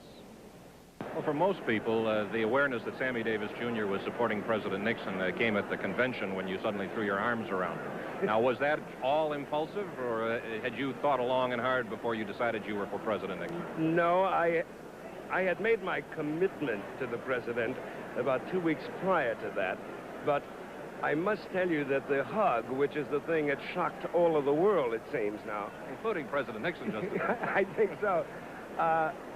That was totally impulsive. It was based upon what he had said. And he had said something very kind, and I didn't know what else to do, and I just ran up and hugged him, because I'm that kind of a guy. I think people know that. At least I would like to think that most people know that. Well, Sam, if you would look at the audience, yes, you still have to see that a Republican audience A Republican audience that loves you still, nevertheless, is mostly a white Republican audience. Now, does that bother you? I see a lot of black faces out there. I see more black faces in this audience than I've seen on the platforms with McGovern in the last few weeks. And I'm very pleased with the blacks who were involved in here, because most of the black Republicans, please know that they put everything they had on the line for the man. And that's an important commitment to make. And I think there are a lot of black closet Republicans who will now come out and say, hallelujah, we won. What would you expect? What do you hope for from the president in the 4 years that are to come? To really concentrate on some of the problems that deal with the inner city, trying to revitalize some of the programs that have been, for one reason or another, sort of put on the side. I'd like to see him reinitiate some of the programs that have been canceled. These are the things that I'm concerned about. My commitment to the president was based upon one thing, that I think the next 4 years will show amazing strides in his relationships with the people who are disenfranchised. And that's my commitment. A couple more House races for you. John Rooney has been sent back to the House from New York. He's beaten Allard Lowenstein 3 times now, and Elizabeth Holtzman, who defeated Emanuel Seller in the primary, has won election to the House. We'll be back with more after station identification. Robert Goulet and Joel Grey guest star on the Julie Andrews Hour tomorrow.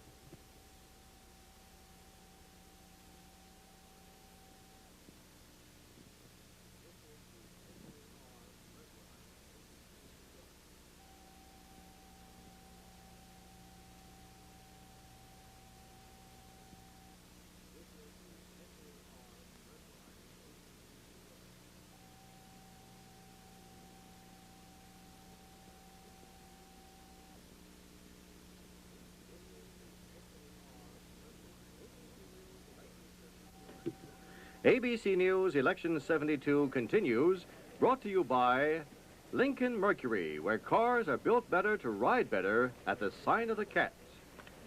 Now from election headquarters in New York, Harry Reisner and Howard K. Smith. Just after 10:30 in the East, 27% of the nation's precincts have reported, and one of the questions left seems to be, will Richard Nixon get the largest popular vote in history, greater than Lyndon Johnson did in 1964? He's holding, in 1964, he's holding 64% of the vote, 13 million, nearly 14 million votes, 7,600,000 for McGovern. The two other major minor party candidates, Congressman John Smits, with 1% of the vote, 229,000. Benjamin Spock, the pediatrician turned peace candidate, only 7,000 votes, not enough to make a percentage of. Electorally, Mr. Nixon now credited with 398, Mr. McGovern holding with 17, Massachusetts and the District of Columbia. We have another projected winner in the presidential race in the state of Nevada with its 3 electoral votes. Nixon is projected as the winner of those 3 electoral votes in Nevada. Nixon wins Nevada. I think it's time we did a little recapitulation on the Senate races. There have been 17 Senate races now, 33 total to go tonight. And the 17 races, the Democrats have so far gained 1 more than the Republicans have. These are the Republicans who have succeeded tonight, most of them in re-election. The one at the bottom, Domenici of New Mexico, is a gain, a Republican gain from the Democrats. That seat in New Mexico was held by Clinton Anderson, a Democrat. It goes over to the Republican side now. That, I believe, is the only Republican gain. And here's a list of Democrats who've won races tonight. The Democrats have won 2 seats they didn't have before. That top one, Huddleston in Kentucky, was a Republican seat. Now it goes over to the Democrats. And the one in New Mexico, the one in South Dakota, George McGovern's home state, Aberezk, a Democrat, has won a seat that belonged to Carl Munt, a Republican. So far tonight, the Democrats have done pretty well in these Senate races. They're also doing very well in the race for governor. Of the 18 seats at stake tonight, so far it's a dead heat. We've projected the election of 5 Democrats and 4 Republicans. One of those Democrats, Thomas Salmon of Vermont, took his seat from a Republican, but one of those Republicans, Christopher Bond of Missouri, took his seat from not from a Democratic incumbent. But so far there's no net change in the situation. The Republican governors are Bowen in Indiana, who defeated Matthew Welch right there, Thompson in New Hampshire, Bond in Missouri, who becomes the youngest governor in the nation at 33, and Robert Ray in Iowa, re-elected there in a situation which has generally gone Republican. Among the Democratic governors re-elected or chosen tonight are Briscoe in Texas, not too close a race. He was expected to win it in spite of the state going Republican. Dale Bumpers in Arkansas, winning re-election very easily against his opponent. Robert Docking in Kansas, elected to his 4th term in a state where he is not regarded as any less conservative than a Republican could be. Thomas Salmon in Vermont, one of the men Democrats taking a Republican seat.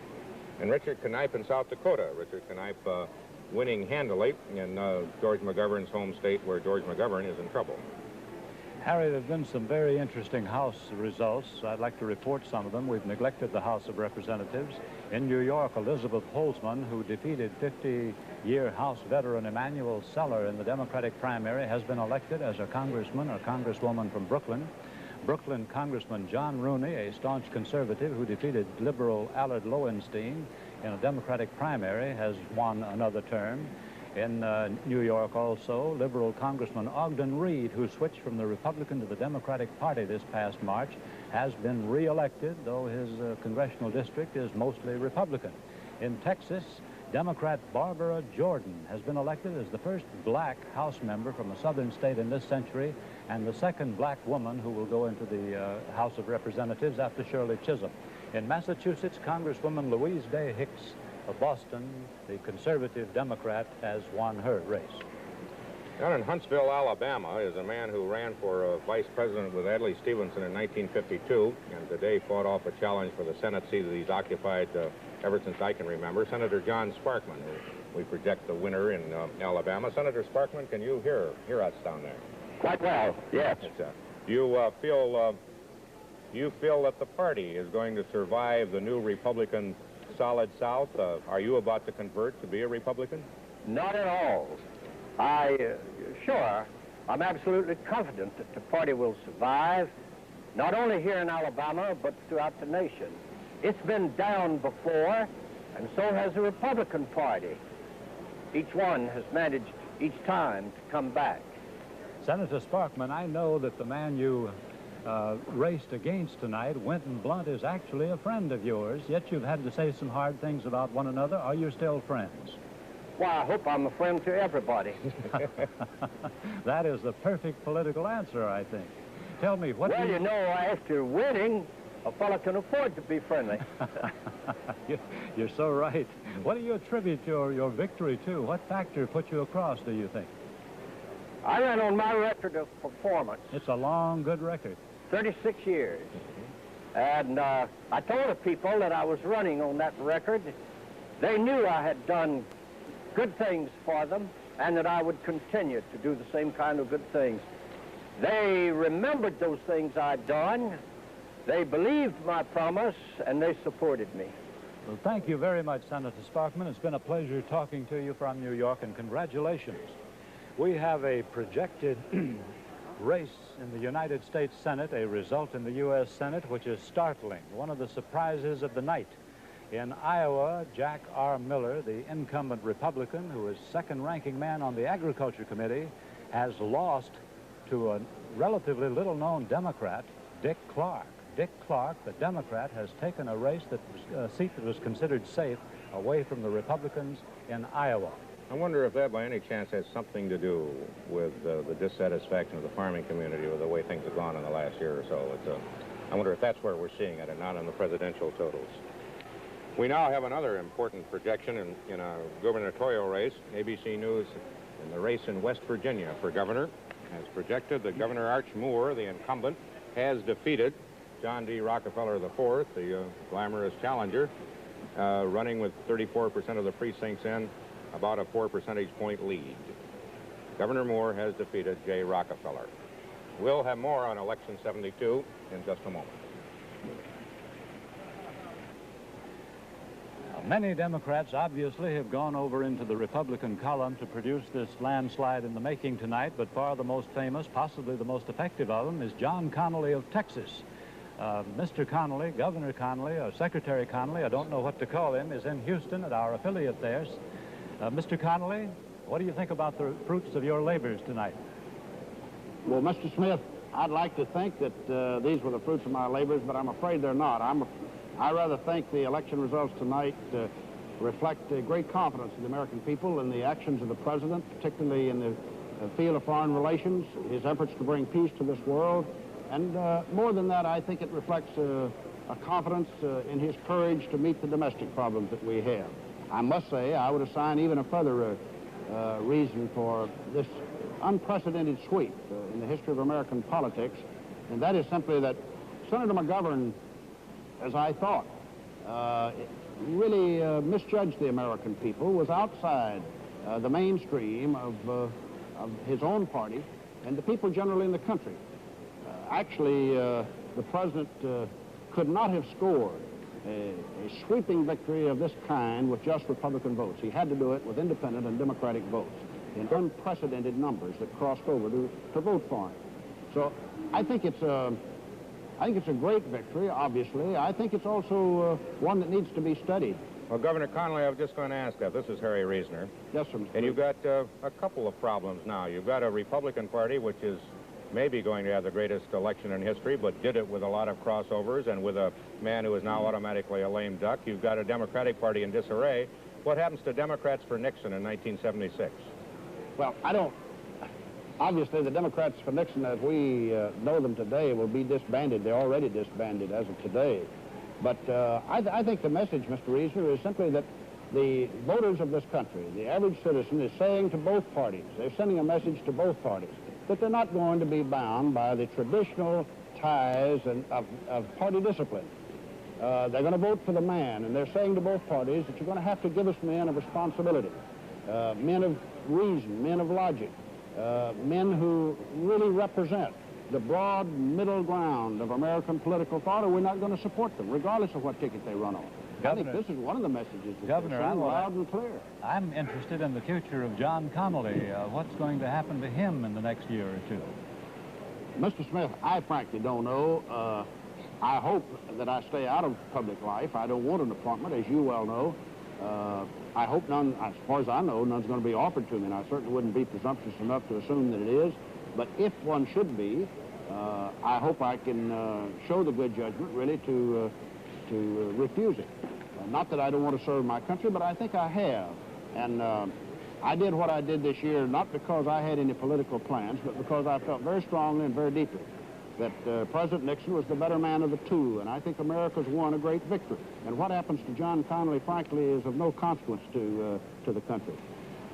Well, Governor Connally, I'll be editorial and say I hope that's not so, because this has been a rather staid administration with only two splashes of color in it. One was Henry Kissinger and the other's you. We'd like to see you back. Well, I'll be around, Mr. Smith. I hope I'm just not tied down by any official duties, and maybe I can create a little more excitement from the sidelines than I could as a team player. Thank you very much, Governor Connally. We'll have more on Election 72 right after this message. Well, continuing the projections of results as they come in from states creeping west, in the state of Montana in the presidential race, ABC News now projects that Richard Nixon will take that state and its 4 electoral votes. In the state of Utah, the same result. Our projected result is that Nixon will carry Utah and its 4 electoral votes. No surprise, he's done it before. He was expected to do it tonight. At the same time, in the race for governor in Utah, the two-term Democratic governor, Calvin Rampton, we project that he will win re-election to his 3rd 4-year term. Again, some ticket splitting in that area. There's an extremely interesting race going on in the state of Delaware, the race for governor in Delaware between the Republican incumbent, Russell Peterson, and the Democratic challenger, Sherman Tribbett. On the popular vote at the moment, it is practically a dead heat. It is so close it's almost impossible to tell them apart. It's too close to call. The problems there involve Governor Peterson's championing of a very strict law against pollution of Delaware's coast. It stopped some business investment in Delaware, which bothers people. And in the meantime, Governor Peterson has had to preside while taxes have been raised twice. He's running against the minority leader of the legislature. That race could go on for quite a while. Harry, by my calculation, Nixon now has 406 electoral votes. If this goes on, he'll have double the number he needed to get elected, almost double, subtracting Massachusetts and the District of Columbia. Most of the states we've called recently, Montana, Utah, and Nevada, were Nixon's for the taking. But Wisconsin, I must say, came as a surprise to me. Governor Patrick Lucey has fought a hard battle for McGovern. McGovern became front runner in the Wisconsin primary, and I thought that would be very close indeed. Well, except for Massachusetts, one after another so far of the states that McGovern might have counted on, even if you took a realistic view of the polls, have slipped away. Michigan, where there was some sign that he might get somewhere. West Virginia, which I think finds very hard to vote Republican in a presidential contest. The ones that are left that can pull down Mr. Nixon's runaway list, I don't know whether they follow the same pattern or not, but there aren't that many. South Dakota, his home state, where his associates have been doing very well. Minnesota, where it's a very tight contest presidentially, with Mr. McGovern's strength coming mainly from the Twin Cities. California, which was relatively close in the polls. But you know, in 1968, Nixon carried every western state in the continental United States except the state of Washington. If he does as well this time, this is going to be a huge total. He will sweep most of the rest. And they will come up to beat Lyndon Johnson's record.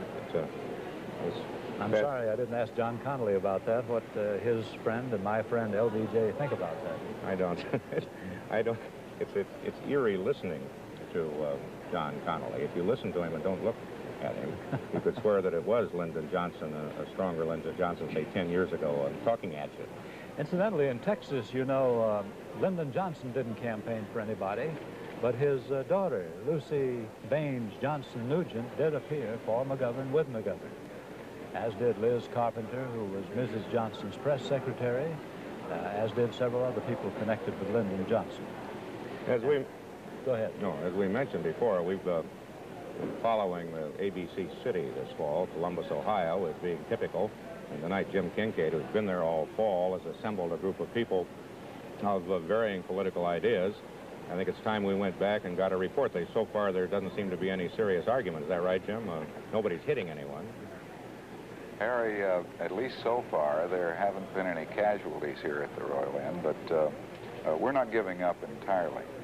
I think one of the most interesting stories that we've done during the past 3 months here in Columbus was that on the uncommitted, or I prefer the word undecided voter, and I have two of the ones who appeared on that news shot with me. One has gone for President Nixon. He's Steve von Jasinski, and I'd like to have Steve explain why. Well, earlier, Jim, when you came and talked with me, I said I was uncommitted and that I would lean towards President Nixon, and it would actually depend on what happened with a ceasefire agreement in Vietnam.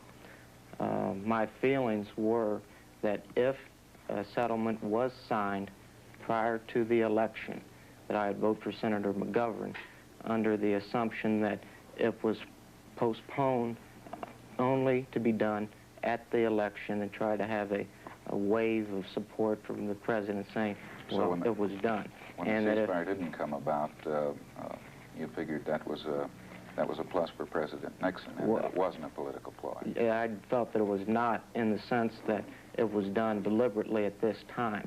I felt that he was showing the people that it was something that he was working for, that if it had come earlier, then he would have done it earlier, but it wasn't going to be something that was just railroaded at the last minute. Phyllis Ash, I think you went the other way. Right. I was leaning toward McGovern, and I voted for Senator McGovern. The reason I did was I felt he was more committed and dedicated to our country, and I thought he would really try to help eradicate our domestic and our international problems, more so than President Nixon has done in the past 4 years. Phyllis, what are your feelings seeing Columbus has gone 67% so far projected for President Nixon, and it appears that the state of Ohio goes that way. You have any feelings about that? I'm disappointed. I knew Nixon would win, but I thought McGovern would have a closer, would be a closer margin than it was. I thought at the last minute, he would pull in a lot of votes because of the failure of the peace plan. And that's the story from the ABC City in Columbus, Ohio. Thank you, Jim. We'll have more on Election 72 in just a moment. 30% of the precincts in the country have reported now, and for about an hour, President Nixon has been holding a steady 64% to George McGovern's 35%, slipping down from a peak of 67, but not slipping since then. If the politicians like to color maps, here's the way the map would look tonight. The Nixon states are all colored there, yellow, orange if you have a color set, light if you don't. And the McGovern areas, I'm afraid, are very hard to see. Massachusetts way up in the northeast, and very tiny District of Columbia, which is 10 miles square, and some subtraction. The Senate races, I think, deserve to be recapitulated this time. There have been approximately 18 or 19 out of the 30, 12, 18. And so far, the Democrats have gained net 2. That's the national election story at 52 minutes after the hour. And now here's a report from Sam Donaldson. Howard, here's something more in the presidential race. Interestingly enough, President Nixon is taking New York City in early returns. That, of course, could change. He's getting about 55.5% of the vote. And the last time a Republican presidential nominee carried New York City was in 1924, when Calvin Coolidge took the city over John W. Davis. Davis was the man who was finally nominated by the Democratic Party on the 103rd ballot, never had a chance for election. Coolidge was one of those landslides we reported on earlier. But if Nixon takes New York City, it will be another record. Let's recap the governor's races, the ones that we have projected winners in, beginning in Indiana. And I'm going to go very rapidly, so as they say in the motion picture houses, follow the bouncing ball. In Indiana, ABC News projects the Republican Bowen over the Democrat Welch. In Texas, our projection is Briscoe, the Democrat, over Grover, the Republican. In Arkansas, Governor Bumpers reelected, we believe, the Democrat over Blaylock. In Kansas, our projection at ABC News is that Governor Docking has won re-election, the Democrat, over Kaye. In New Hampshire, the projection is Thompson, the Republican, the next governor of New Hampshire. In Vermont, the projection is that Salmon, the Democrat, will be the next governor over Hackett. In Iowa, the projection is that Governor Ray has won re-election. He's a Republican over Franzenberg. In Missouri, our projection, Bond, the Republican, over Dowd, the Democrat. In South Dakota, the projection is Governor Knipe, the Democrat, re-elected over Thompson. In West Virginia, and this was the one people were watching, Governor Arch Moore, re-elected. He's a Republican over John D. Rockefeller. J. Rockefeller, the Secretary of State who'd been in the state for 8 years. And in Utah, our projection at ABC News is that Calvin Rampton, the Republican governor, has won re-election in Utah. No, he's a Democrat, isn't he? Calvin Rampton's a Democrat because he supported Edmund Muskie for a long time. And I remember after Massachusetts and Pennsylvania, when Muskie had lost again, but had not yet withdrawn from the race, I was in Utah talking to Governor Rampton, and he was very, very sorry that Muskie was doing poorly and said he wasn't ready to give up yet. He'd go all the way with Muskie. ABC's coverage of Election 72 will continue right after this message. Let's look at 2 or 3 House races in New York City, the 20th District, a race of interest not only here but nationally. And the winner is Bella Abzug. Mrs. Abzug was redistricted out of her district because New York had lost a seat and she didn't know what to do. So she decided to challenge William Fitzryan, a very popular congressman here. And she lost the primary. But then Ryan died. He had throat cancer. And so Bella then was chosen as the Democratic nominee to replace him. But Mrs. Ryan, Priscilla Ryan, the widow of the congressman, got into the race too with the Liberal Party backing. There was Annette Plato Levy, a Republican who was also there but never had a chance. Well, Bella is back in Congress. Well, it looked like after the primary that she wouldn't be. She'll be back. She, of course, is a very strong liberal, a women's liber, if you will, too. And to some members of Congress, they're going to be very unhappy that Bella Abzug is back. Other congressmen back. Jonathan Bingham from New York has been reelected. Herman Badillo from New York has been reelected. From Connecticut, Ella Grasso, reelected. In Virginia, Robert W. Daniel from the 4th Congressional District in Congress. Incidentally, you know, the press quite often is accused of favoring the Democrats. Favoring Senator McGovern hasn't been the accusation made against the press this time, because ever since the convention and the Eagleton affair, many people have been complaining that the press has just beaten poor old George McGovern over the head unmercifully. I was looking at some figures the other day, and you might be interested to know that this was the way, according to editor and publisher, the Bible of the publishing industry, the magazine that keeps tabs of such things, the newspaper endorsements in this country broke down as of the 3rd of November. President Nixon had been endorsed by 753 newspapers for re-election, with a total circulation of 30.5 million readers. Senator McGovern had been endorsed by 56 newspapers, with a total circulation of 3 million readers. So as far as newspaper endorsements are concerned, the Republican President Nixon had it all over everybody else. The charge, of course, is made that it's the Eastern liberal press. Well, here in this room, we plead not guilty. Harry Reasoner is from Humboldt, Iowa, and Howard K. Smith is from Faraday, Louisiana, and I'm from Chamberino, New Mexico, a town you have never heard of before. Maybe I can put it on the map. We'll be back with more of ABC's Election 72 coverage right after station identification. Now from election headquarters in New York, the anchormen of the ABC Evening News, Harry Reasoner and Howard K. Smith. It's 11 o'clock at night here in the eastern United States, and the presidential board shows a slight change.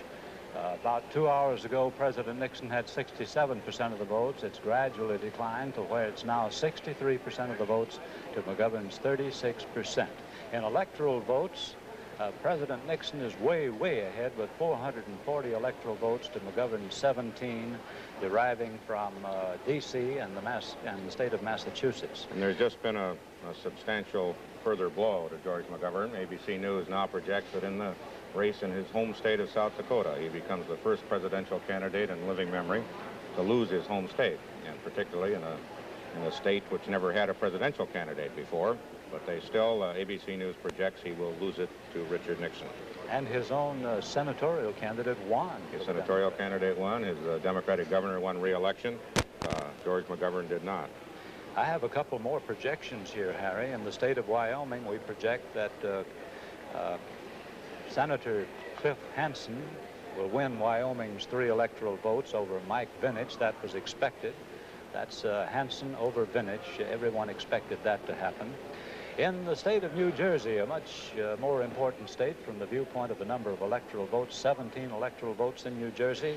In the presidential contest, Nixon has carried New Jersey. That was the only Northeast industrial state he carried last time. Now he carries it again this time. And in the Senate race in New Jersey, as was expected, the liberal Republican Clifford Case retains his seat by our projection over the challenge of Paul J. Krebs. Quite a change from Senator Case's first race, and I think it took 4 weeks back in 1954 before it was finally determined he was the winner by a very small number of votes. We have 3 more presidential projections in western states. ABC News projects that President Nixon will take Wyoming, and it's 3 electoral votes to add to his total. He's running 60% to 40% in the scattered early popular returns. ABC News projects that he will take Idaho, next door out there in that area. And ABC News projects that he will also take the state of Arizona, Barry Goldwater's state, with its 6 electoral votes. Well, John Tower is waiting in Wichita Falls. He's at the podium. We want to go there and listen to what he has to say. Before they hatch. But I am almost convinced by what the networks say and what the current percentage is out of about 500,000 votes, that it is highly probable that I will win re-election.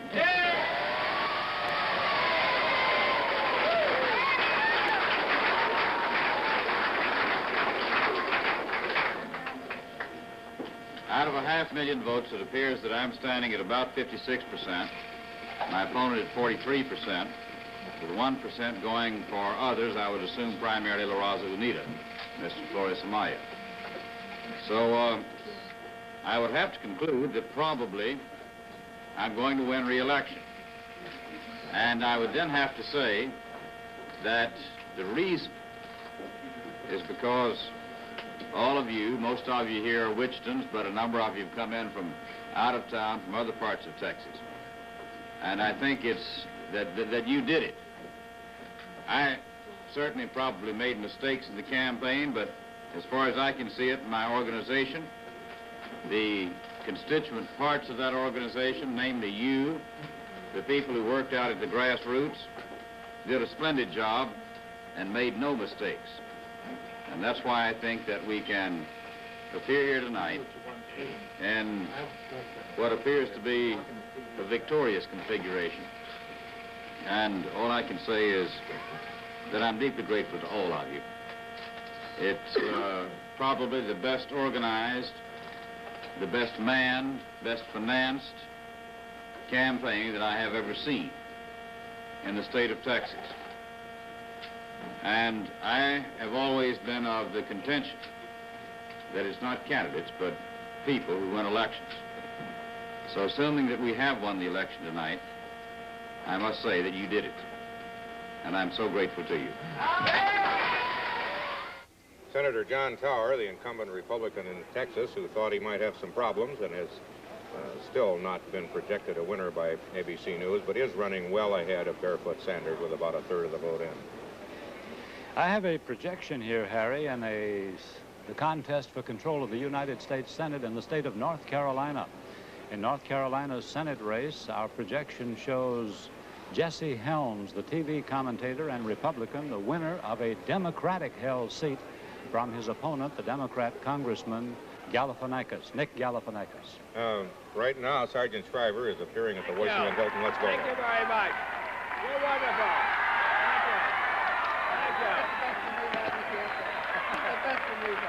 Thank you very much. Thanks very much. Thank you. Thanks. Thanks a lot. You're terrific. Thank you. Thank you. Thanks a lot. It's sensational. Thank you.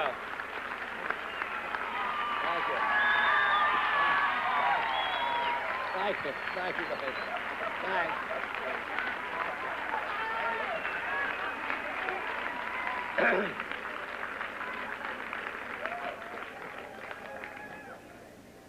Well, thank you very much for your extremely warm welcome here this evening. I'm very grateful to you, and so is my wife, Eunice. You are the vanguard of the future, and I'm very grateful to you for your reception.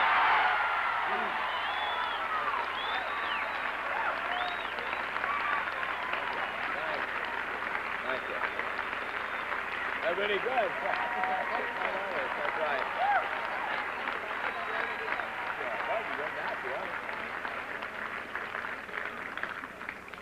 I've just spoken with Senator George McGovern.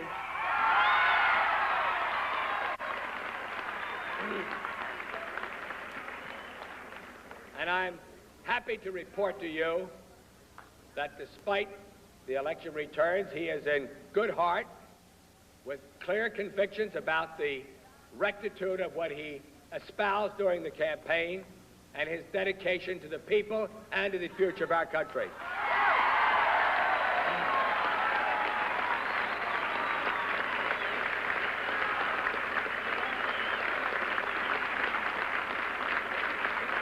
Thank you.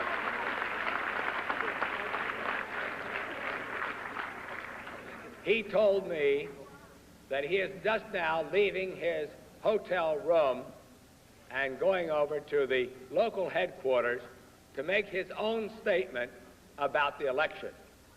And so I would like to wait for his statement before I make any on my own behalf. But since I was in the hotel with my wife and several of my children and with the chairman of the committee and the vice chairman here, I thought I'd just like to come in and say to you personally because you represent so much that is good in America. And so...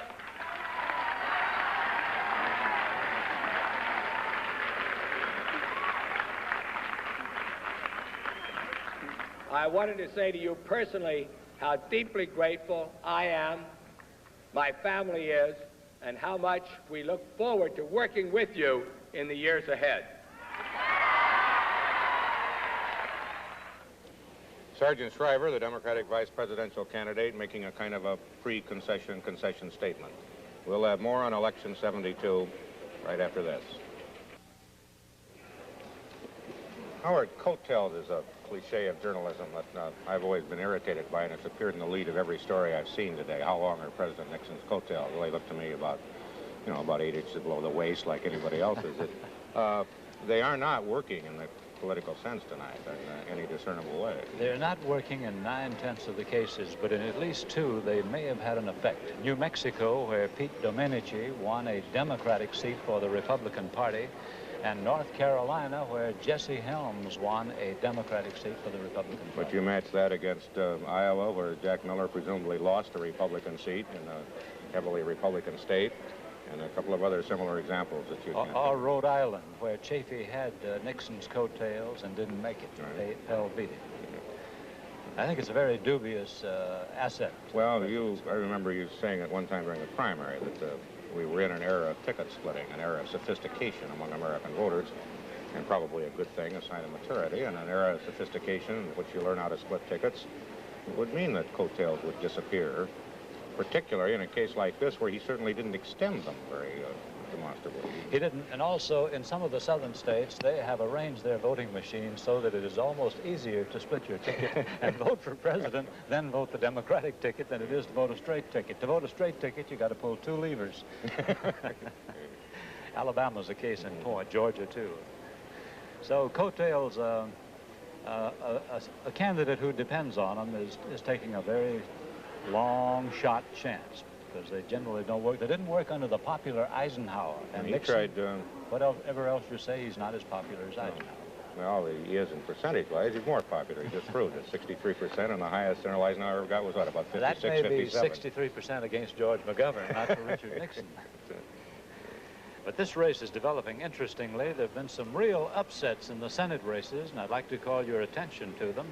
An upset in the making may happen is in Maine, where Margaret Chase Smith, who everyone thought could win that thing easily, is behind by 2,000 votes with very close to a third of the precincts counted. That's Margaret Chase Smith. And if the Republicans came into control of the Senate, she would be in control of our armed services. She's the ranking member of that committee. In Iowa, we've already had the upset. In Iowa, Jack Miller, I thought, was unbeatable because of his position on the Agriculture Committee, and Dick Clark, who beat him, was virtually unknown, but Clark defeated Miller. Now there's another one developing, a very close race in Colorado. In Colorado, the almost unbeatable conservative Gordon Allott is having one heck of a fight from his opponent, Floyd Haskell, a man who was a Republican until 2 years ago, but with Cambodia switched to the Democratic Party. So there's going to be some more excitement, I think, tonight. If the presidential race is settled, the Senate races are not settled. Yes, and there are some interesting governor races still to be decided. We'll have more on Election 72 in just a moment. Well, 38% of the nation's precincts now in. Mr. Nixon's holding his 63% lead with over 20 million votes to just over 11 million for Mr. McGovern. The split, the difference has narrowed steadily through the evening, but at a snail's pace. You know, we began, it was like 67% to 32%. It's now down to 63% and 36%. These do not even affect the major dimensions of the landslide. It's just shows that if you run, anybody runs long enough, I guess fewer people vote for it. Harry, I have a few fragmented notes here which are worth relating to the public. Richard Nixon is running ahead in New York City. A Republican is running ahead in New York City. And that is simply remarkable. I find it hard to encompass. Up in Rhode Island, where things have been so tight that we have not been able to project the presidential race yet, or the governor's race, we have Lem Tucker, who was one of the candidates. Lem? Can we just clear that camera? Lem is clearing a pathway right now. Come on. You've lost it. You've lost it. He's with Herbert DeSimone, the Republican candidate, in a very close race with the Democrat Philip Noel. And I guess at the moment we have lost Mr. Tucker, or he lost DeSimone. Let me give a couple more of these items that are fragmented, but very interesting. We said the South has elected its first black congresswoman from Houston. Well, apparently the South has elected its first black congressman from Georgia. Andrew Young, the closest aide to the Reverend Martin Luther King, has won the Atlanta district of Georgia for the House of Representatives.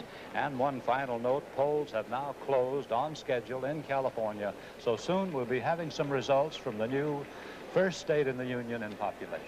I think it's time that we went out to Sioux Falls, South Dakota, and ABC's Frank Reynolds, who's traveled with George McGovern all fall, and get a report from him. Frank?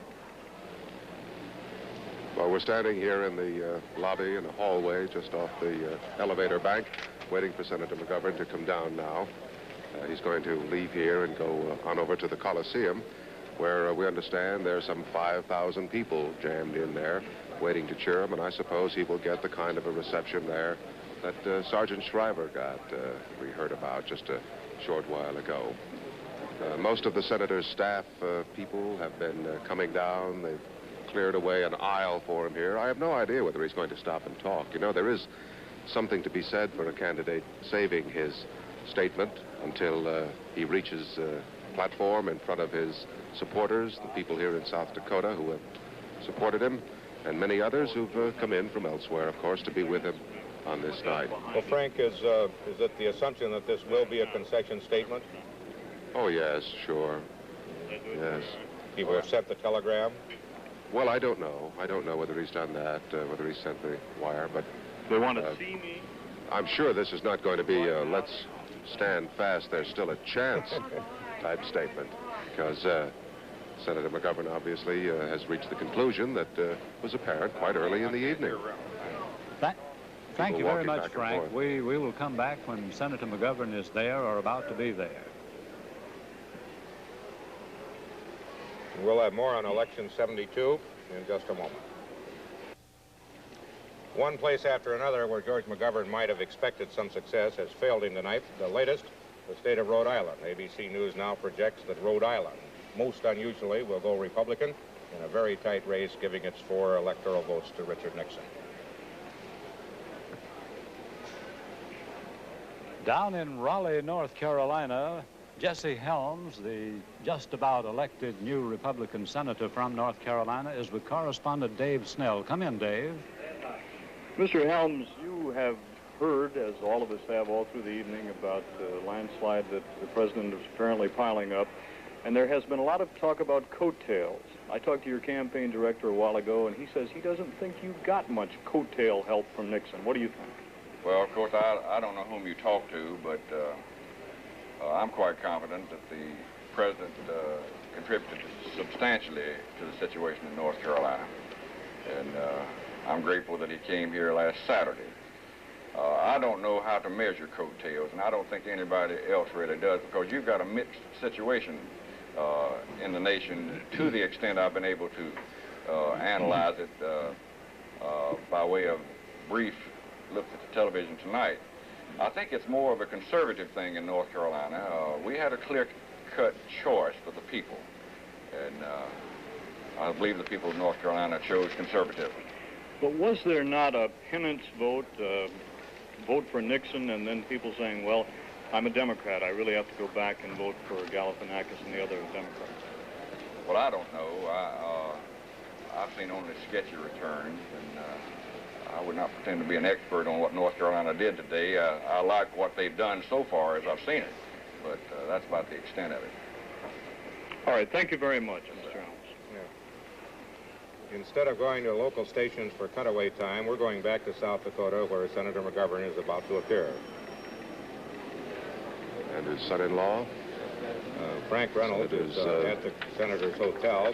Son has just gone picking by up here. the description of what's happening as the governor leaves the hotel and goes to the Coliseum in just a moment. Secret Service agents and his aides. Here's the senator now.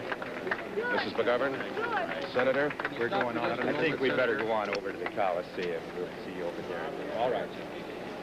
Well, the senator is obviously not going to Terry here.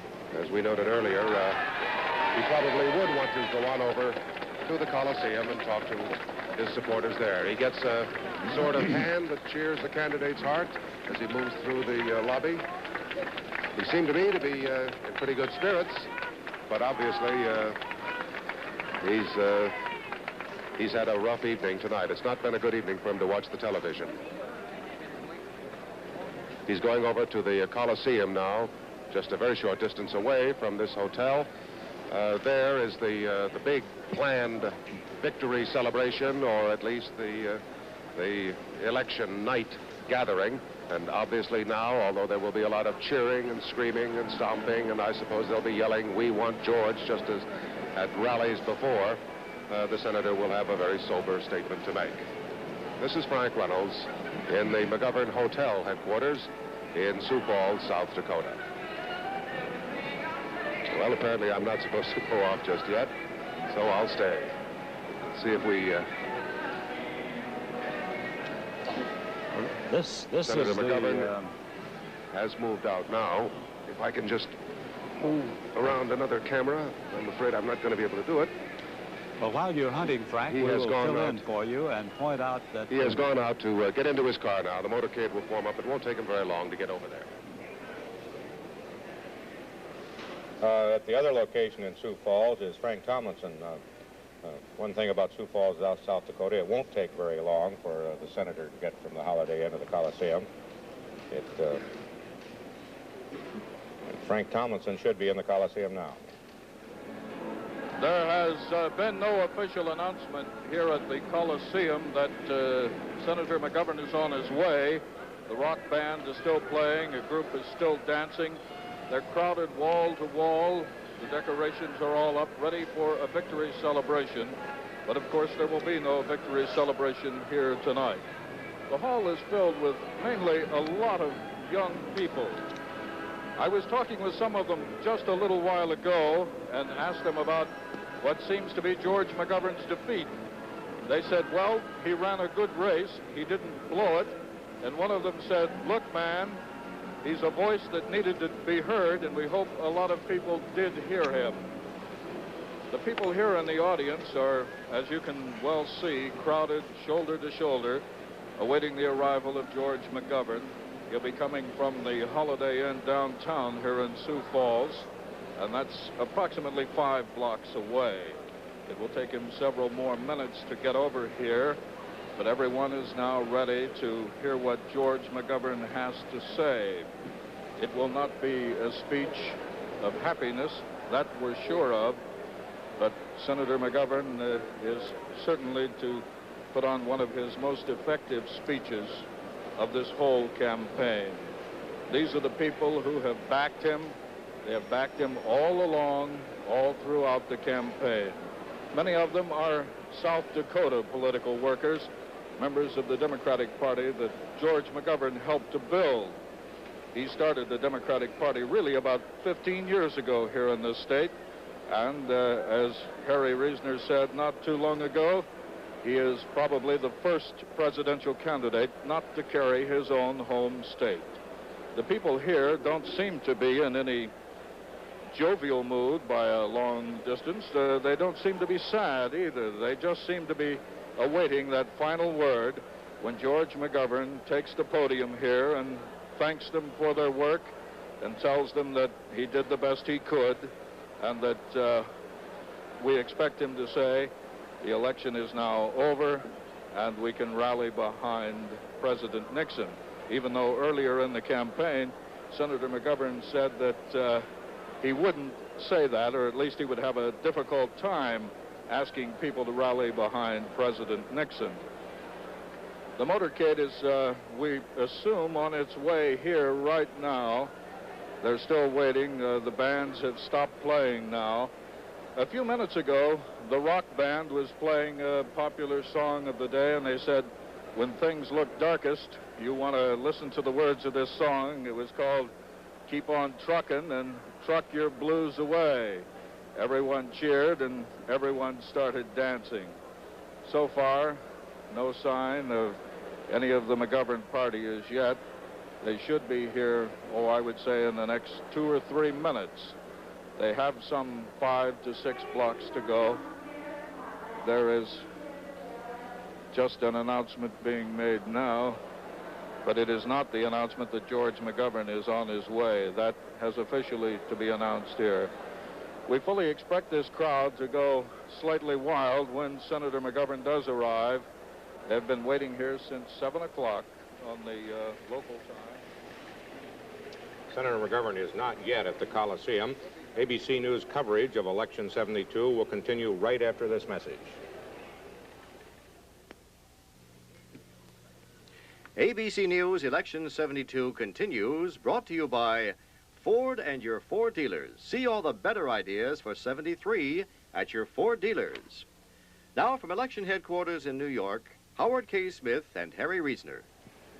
George McGovern is expected any moment at the Coliseum in Sioux Falls, South Dakota, for what is perhaps the most dramatic moment of the evening. We go back to Frank Tomlinson at the Coliseum. Here at the Coliseum in Sioux Falls, or rather, the band is just striking up the McGovern song, "This Land Is Your Land."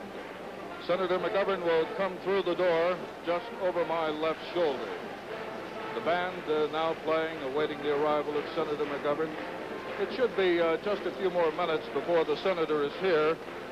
We expect him. The Secret Service is now standing in the doorway, so it shouldn't be long until he is here. The man from South Dakota, who apparently lost his own home state in this presidential race, will probably have quite a bit to say to this crowd gathered here. These are all workers. They're workers of the Democratic Party. They're workers who have been in the precincts and out on the hustings, so to speak. Now they're picking it up, the clapping, they're waiting for McGovern. This is their man. Unfortunately, their man is now projected to be the loser in this presidential race. I would say there's somewhere between 3,000 and 4,000 people gathered here. It's probably one of the biggest things that has ever happened in this whole state of South Dakota. The people now more and more applauding. More of the balloons are starting to go up. Earlier this evening, all the balloons that were being passed out were being broken almost as fast as they were handed out. One of the things that most everyone has commented on here in the Coliseum is the number of young people, children actually from say 12 or 13 and then through the teenagers and into their 20s, and everyone has remarked on how polite and how decent these young people are. The people all talking about George McGovern, saying he's the man we wanted, he ran a good race, but he's lost. As I said earlier, one of them told me he really didn't blow the election. He was a voice that needed to be heard, and one of them said, we only hope that the country has listened to what he has had to say.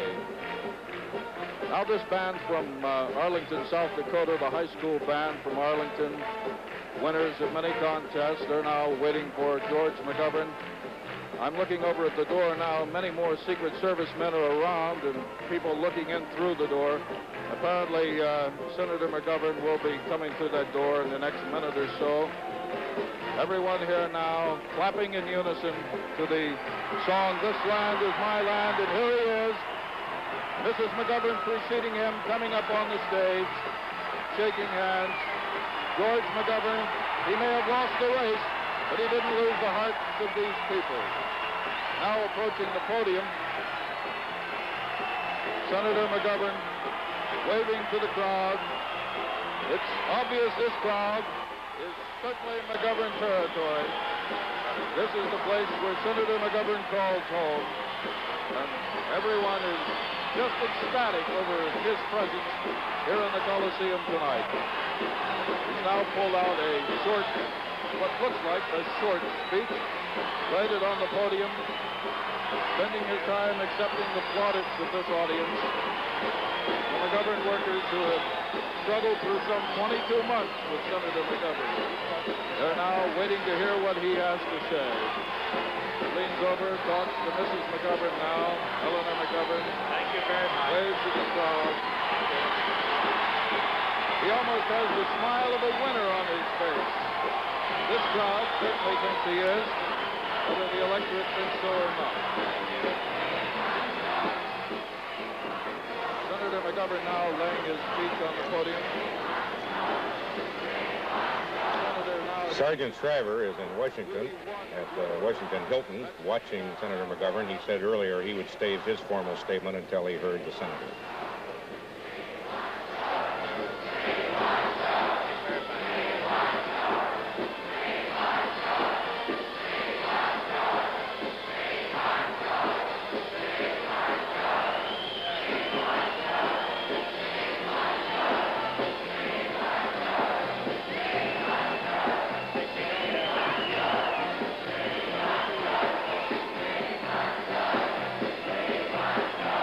Thank you very much.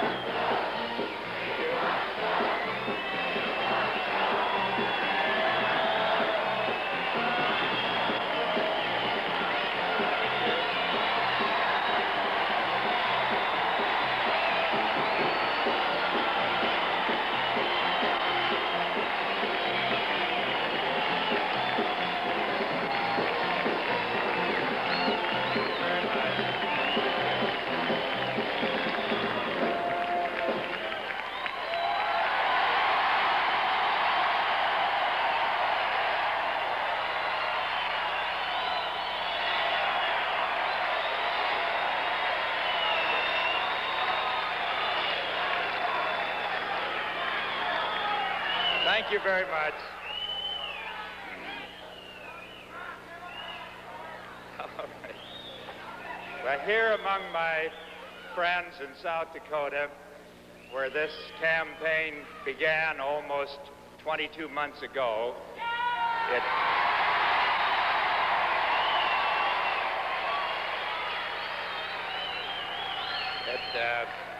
we now bring it to an end tonight. And I have just sent the following telegram to President Nixon. Congratulations on your victory. I hope that in the next 4 years you will lead us to a time of peace abroad and justice at home. You have my full support in such efforts. With best wishes to you and your gracious wife, Pat. Sincerely, George McGovern.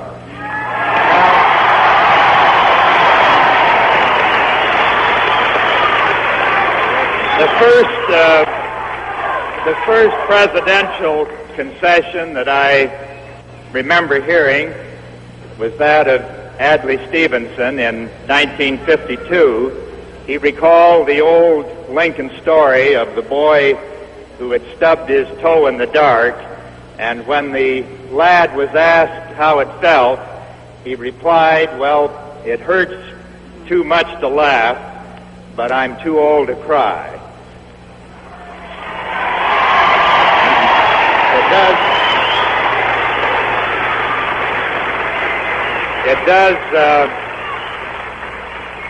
It does hurt all of us in this auditorium and many others across the country to lose, but we're not going to shed any tears tonight about the great joys that this campaign has brought to us over the past 2 years. All of the satisfaction and joy that we have found in these past 22 months are not going to be washed away with the tears and regrets of one night. We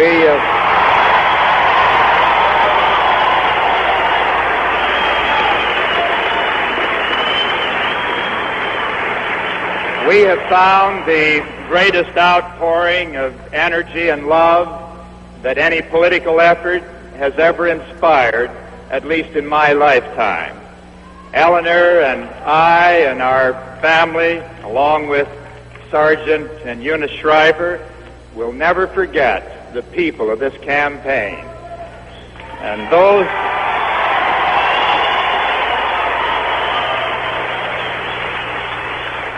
We will never forget those that we have seen in countless meeting places all across this country, those we knew about on the telephone and on their feet, who have worked so hard, so terribly hard, for all these many, many long months. The poet Yates said something that I quoted the night of the Massachusetts primary, and it looks like Massachusetts is coming through again tonight.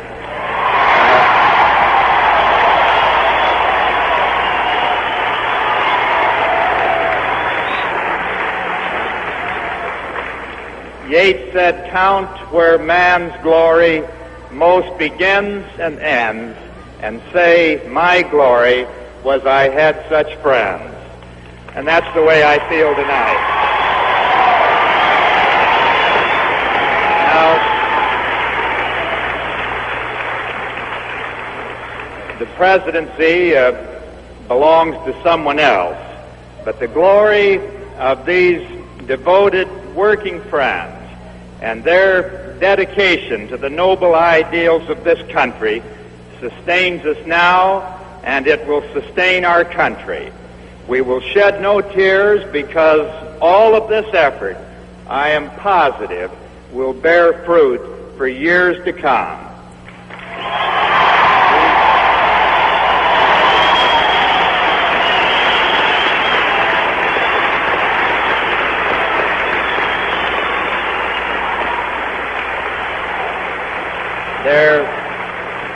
There can be no question at all that we have pushed this country in the direction of peace, and I think each one of us loves the title of peacemaker more than any office in the land.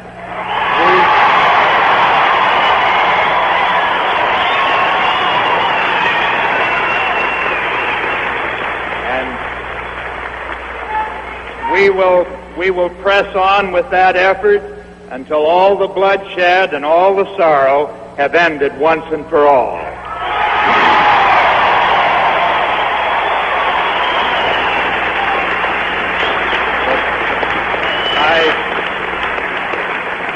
I want every single one of you to remember and never forget it, that if we pushed the day of peace just one day closer, then every minute and every hour and every bone-crushing effort in this campaign was worth the entire sacrifice.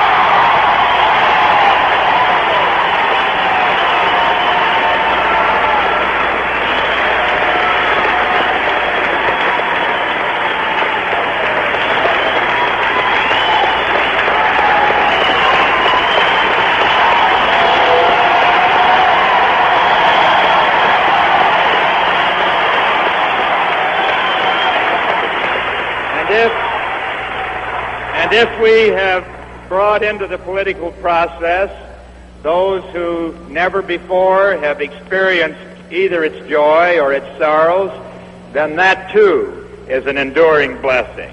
Now the question is, to what standard does the loyal opposition now rally? We do not rally to the support of policies that we deplore.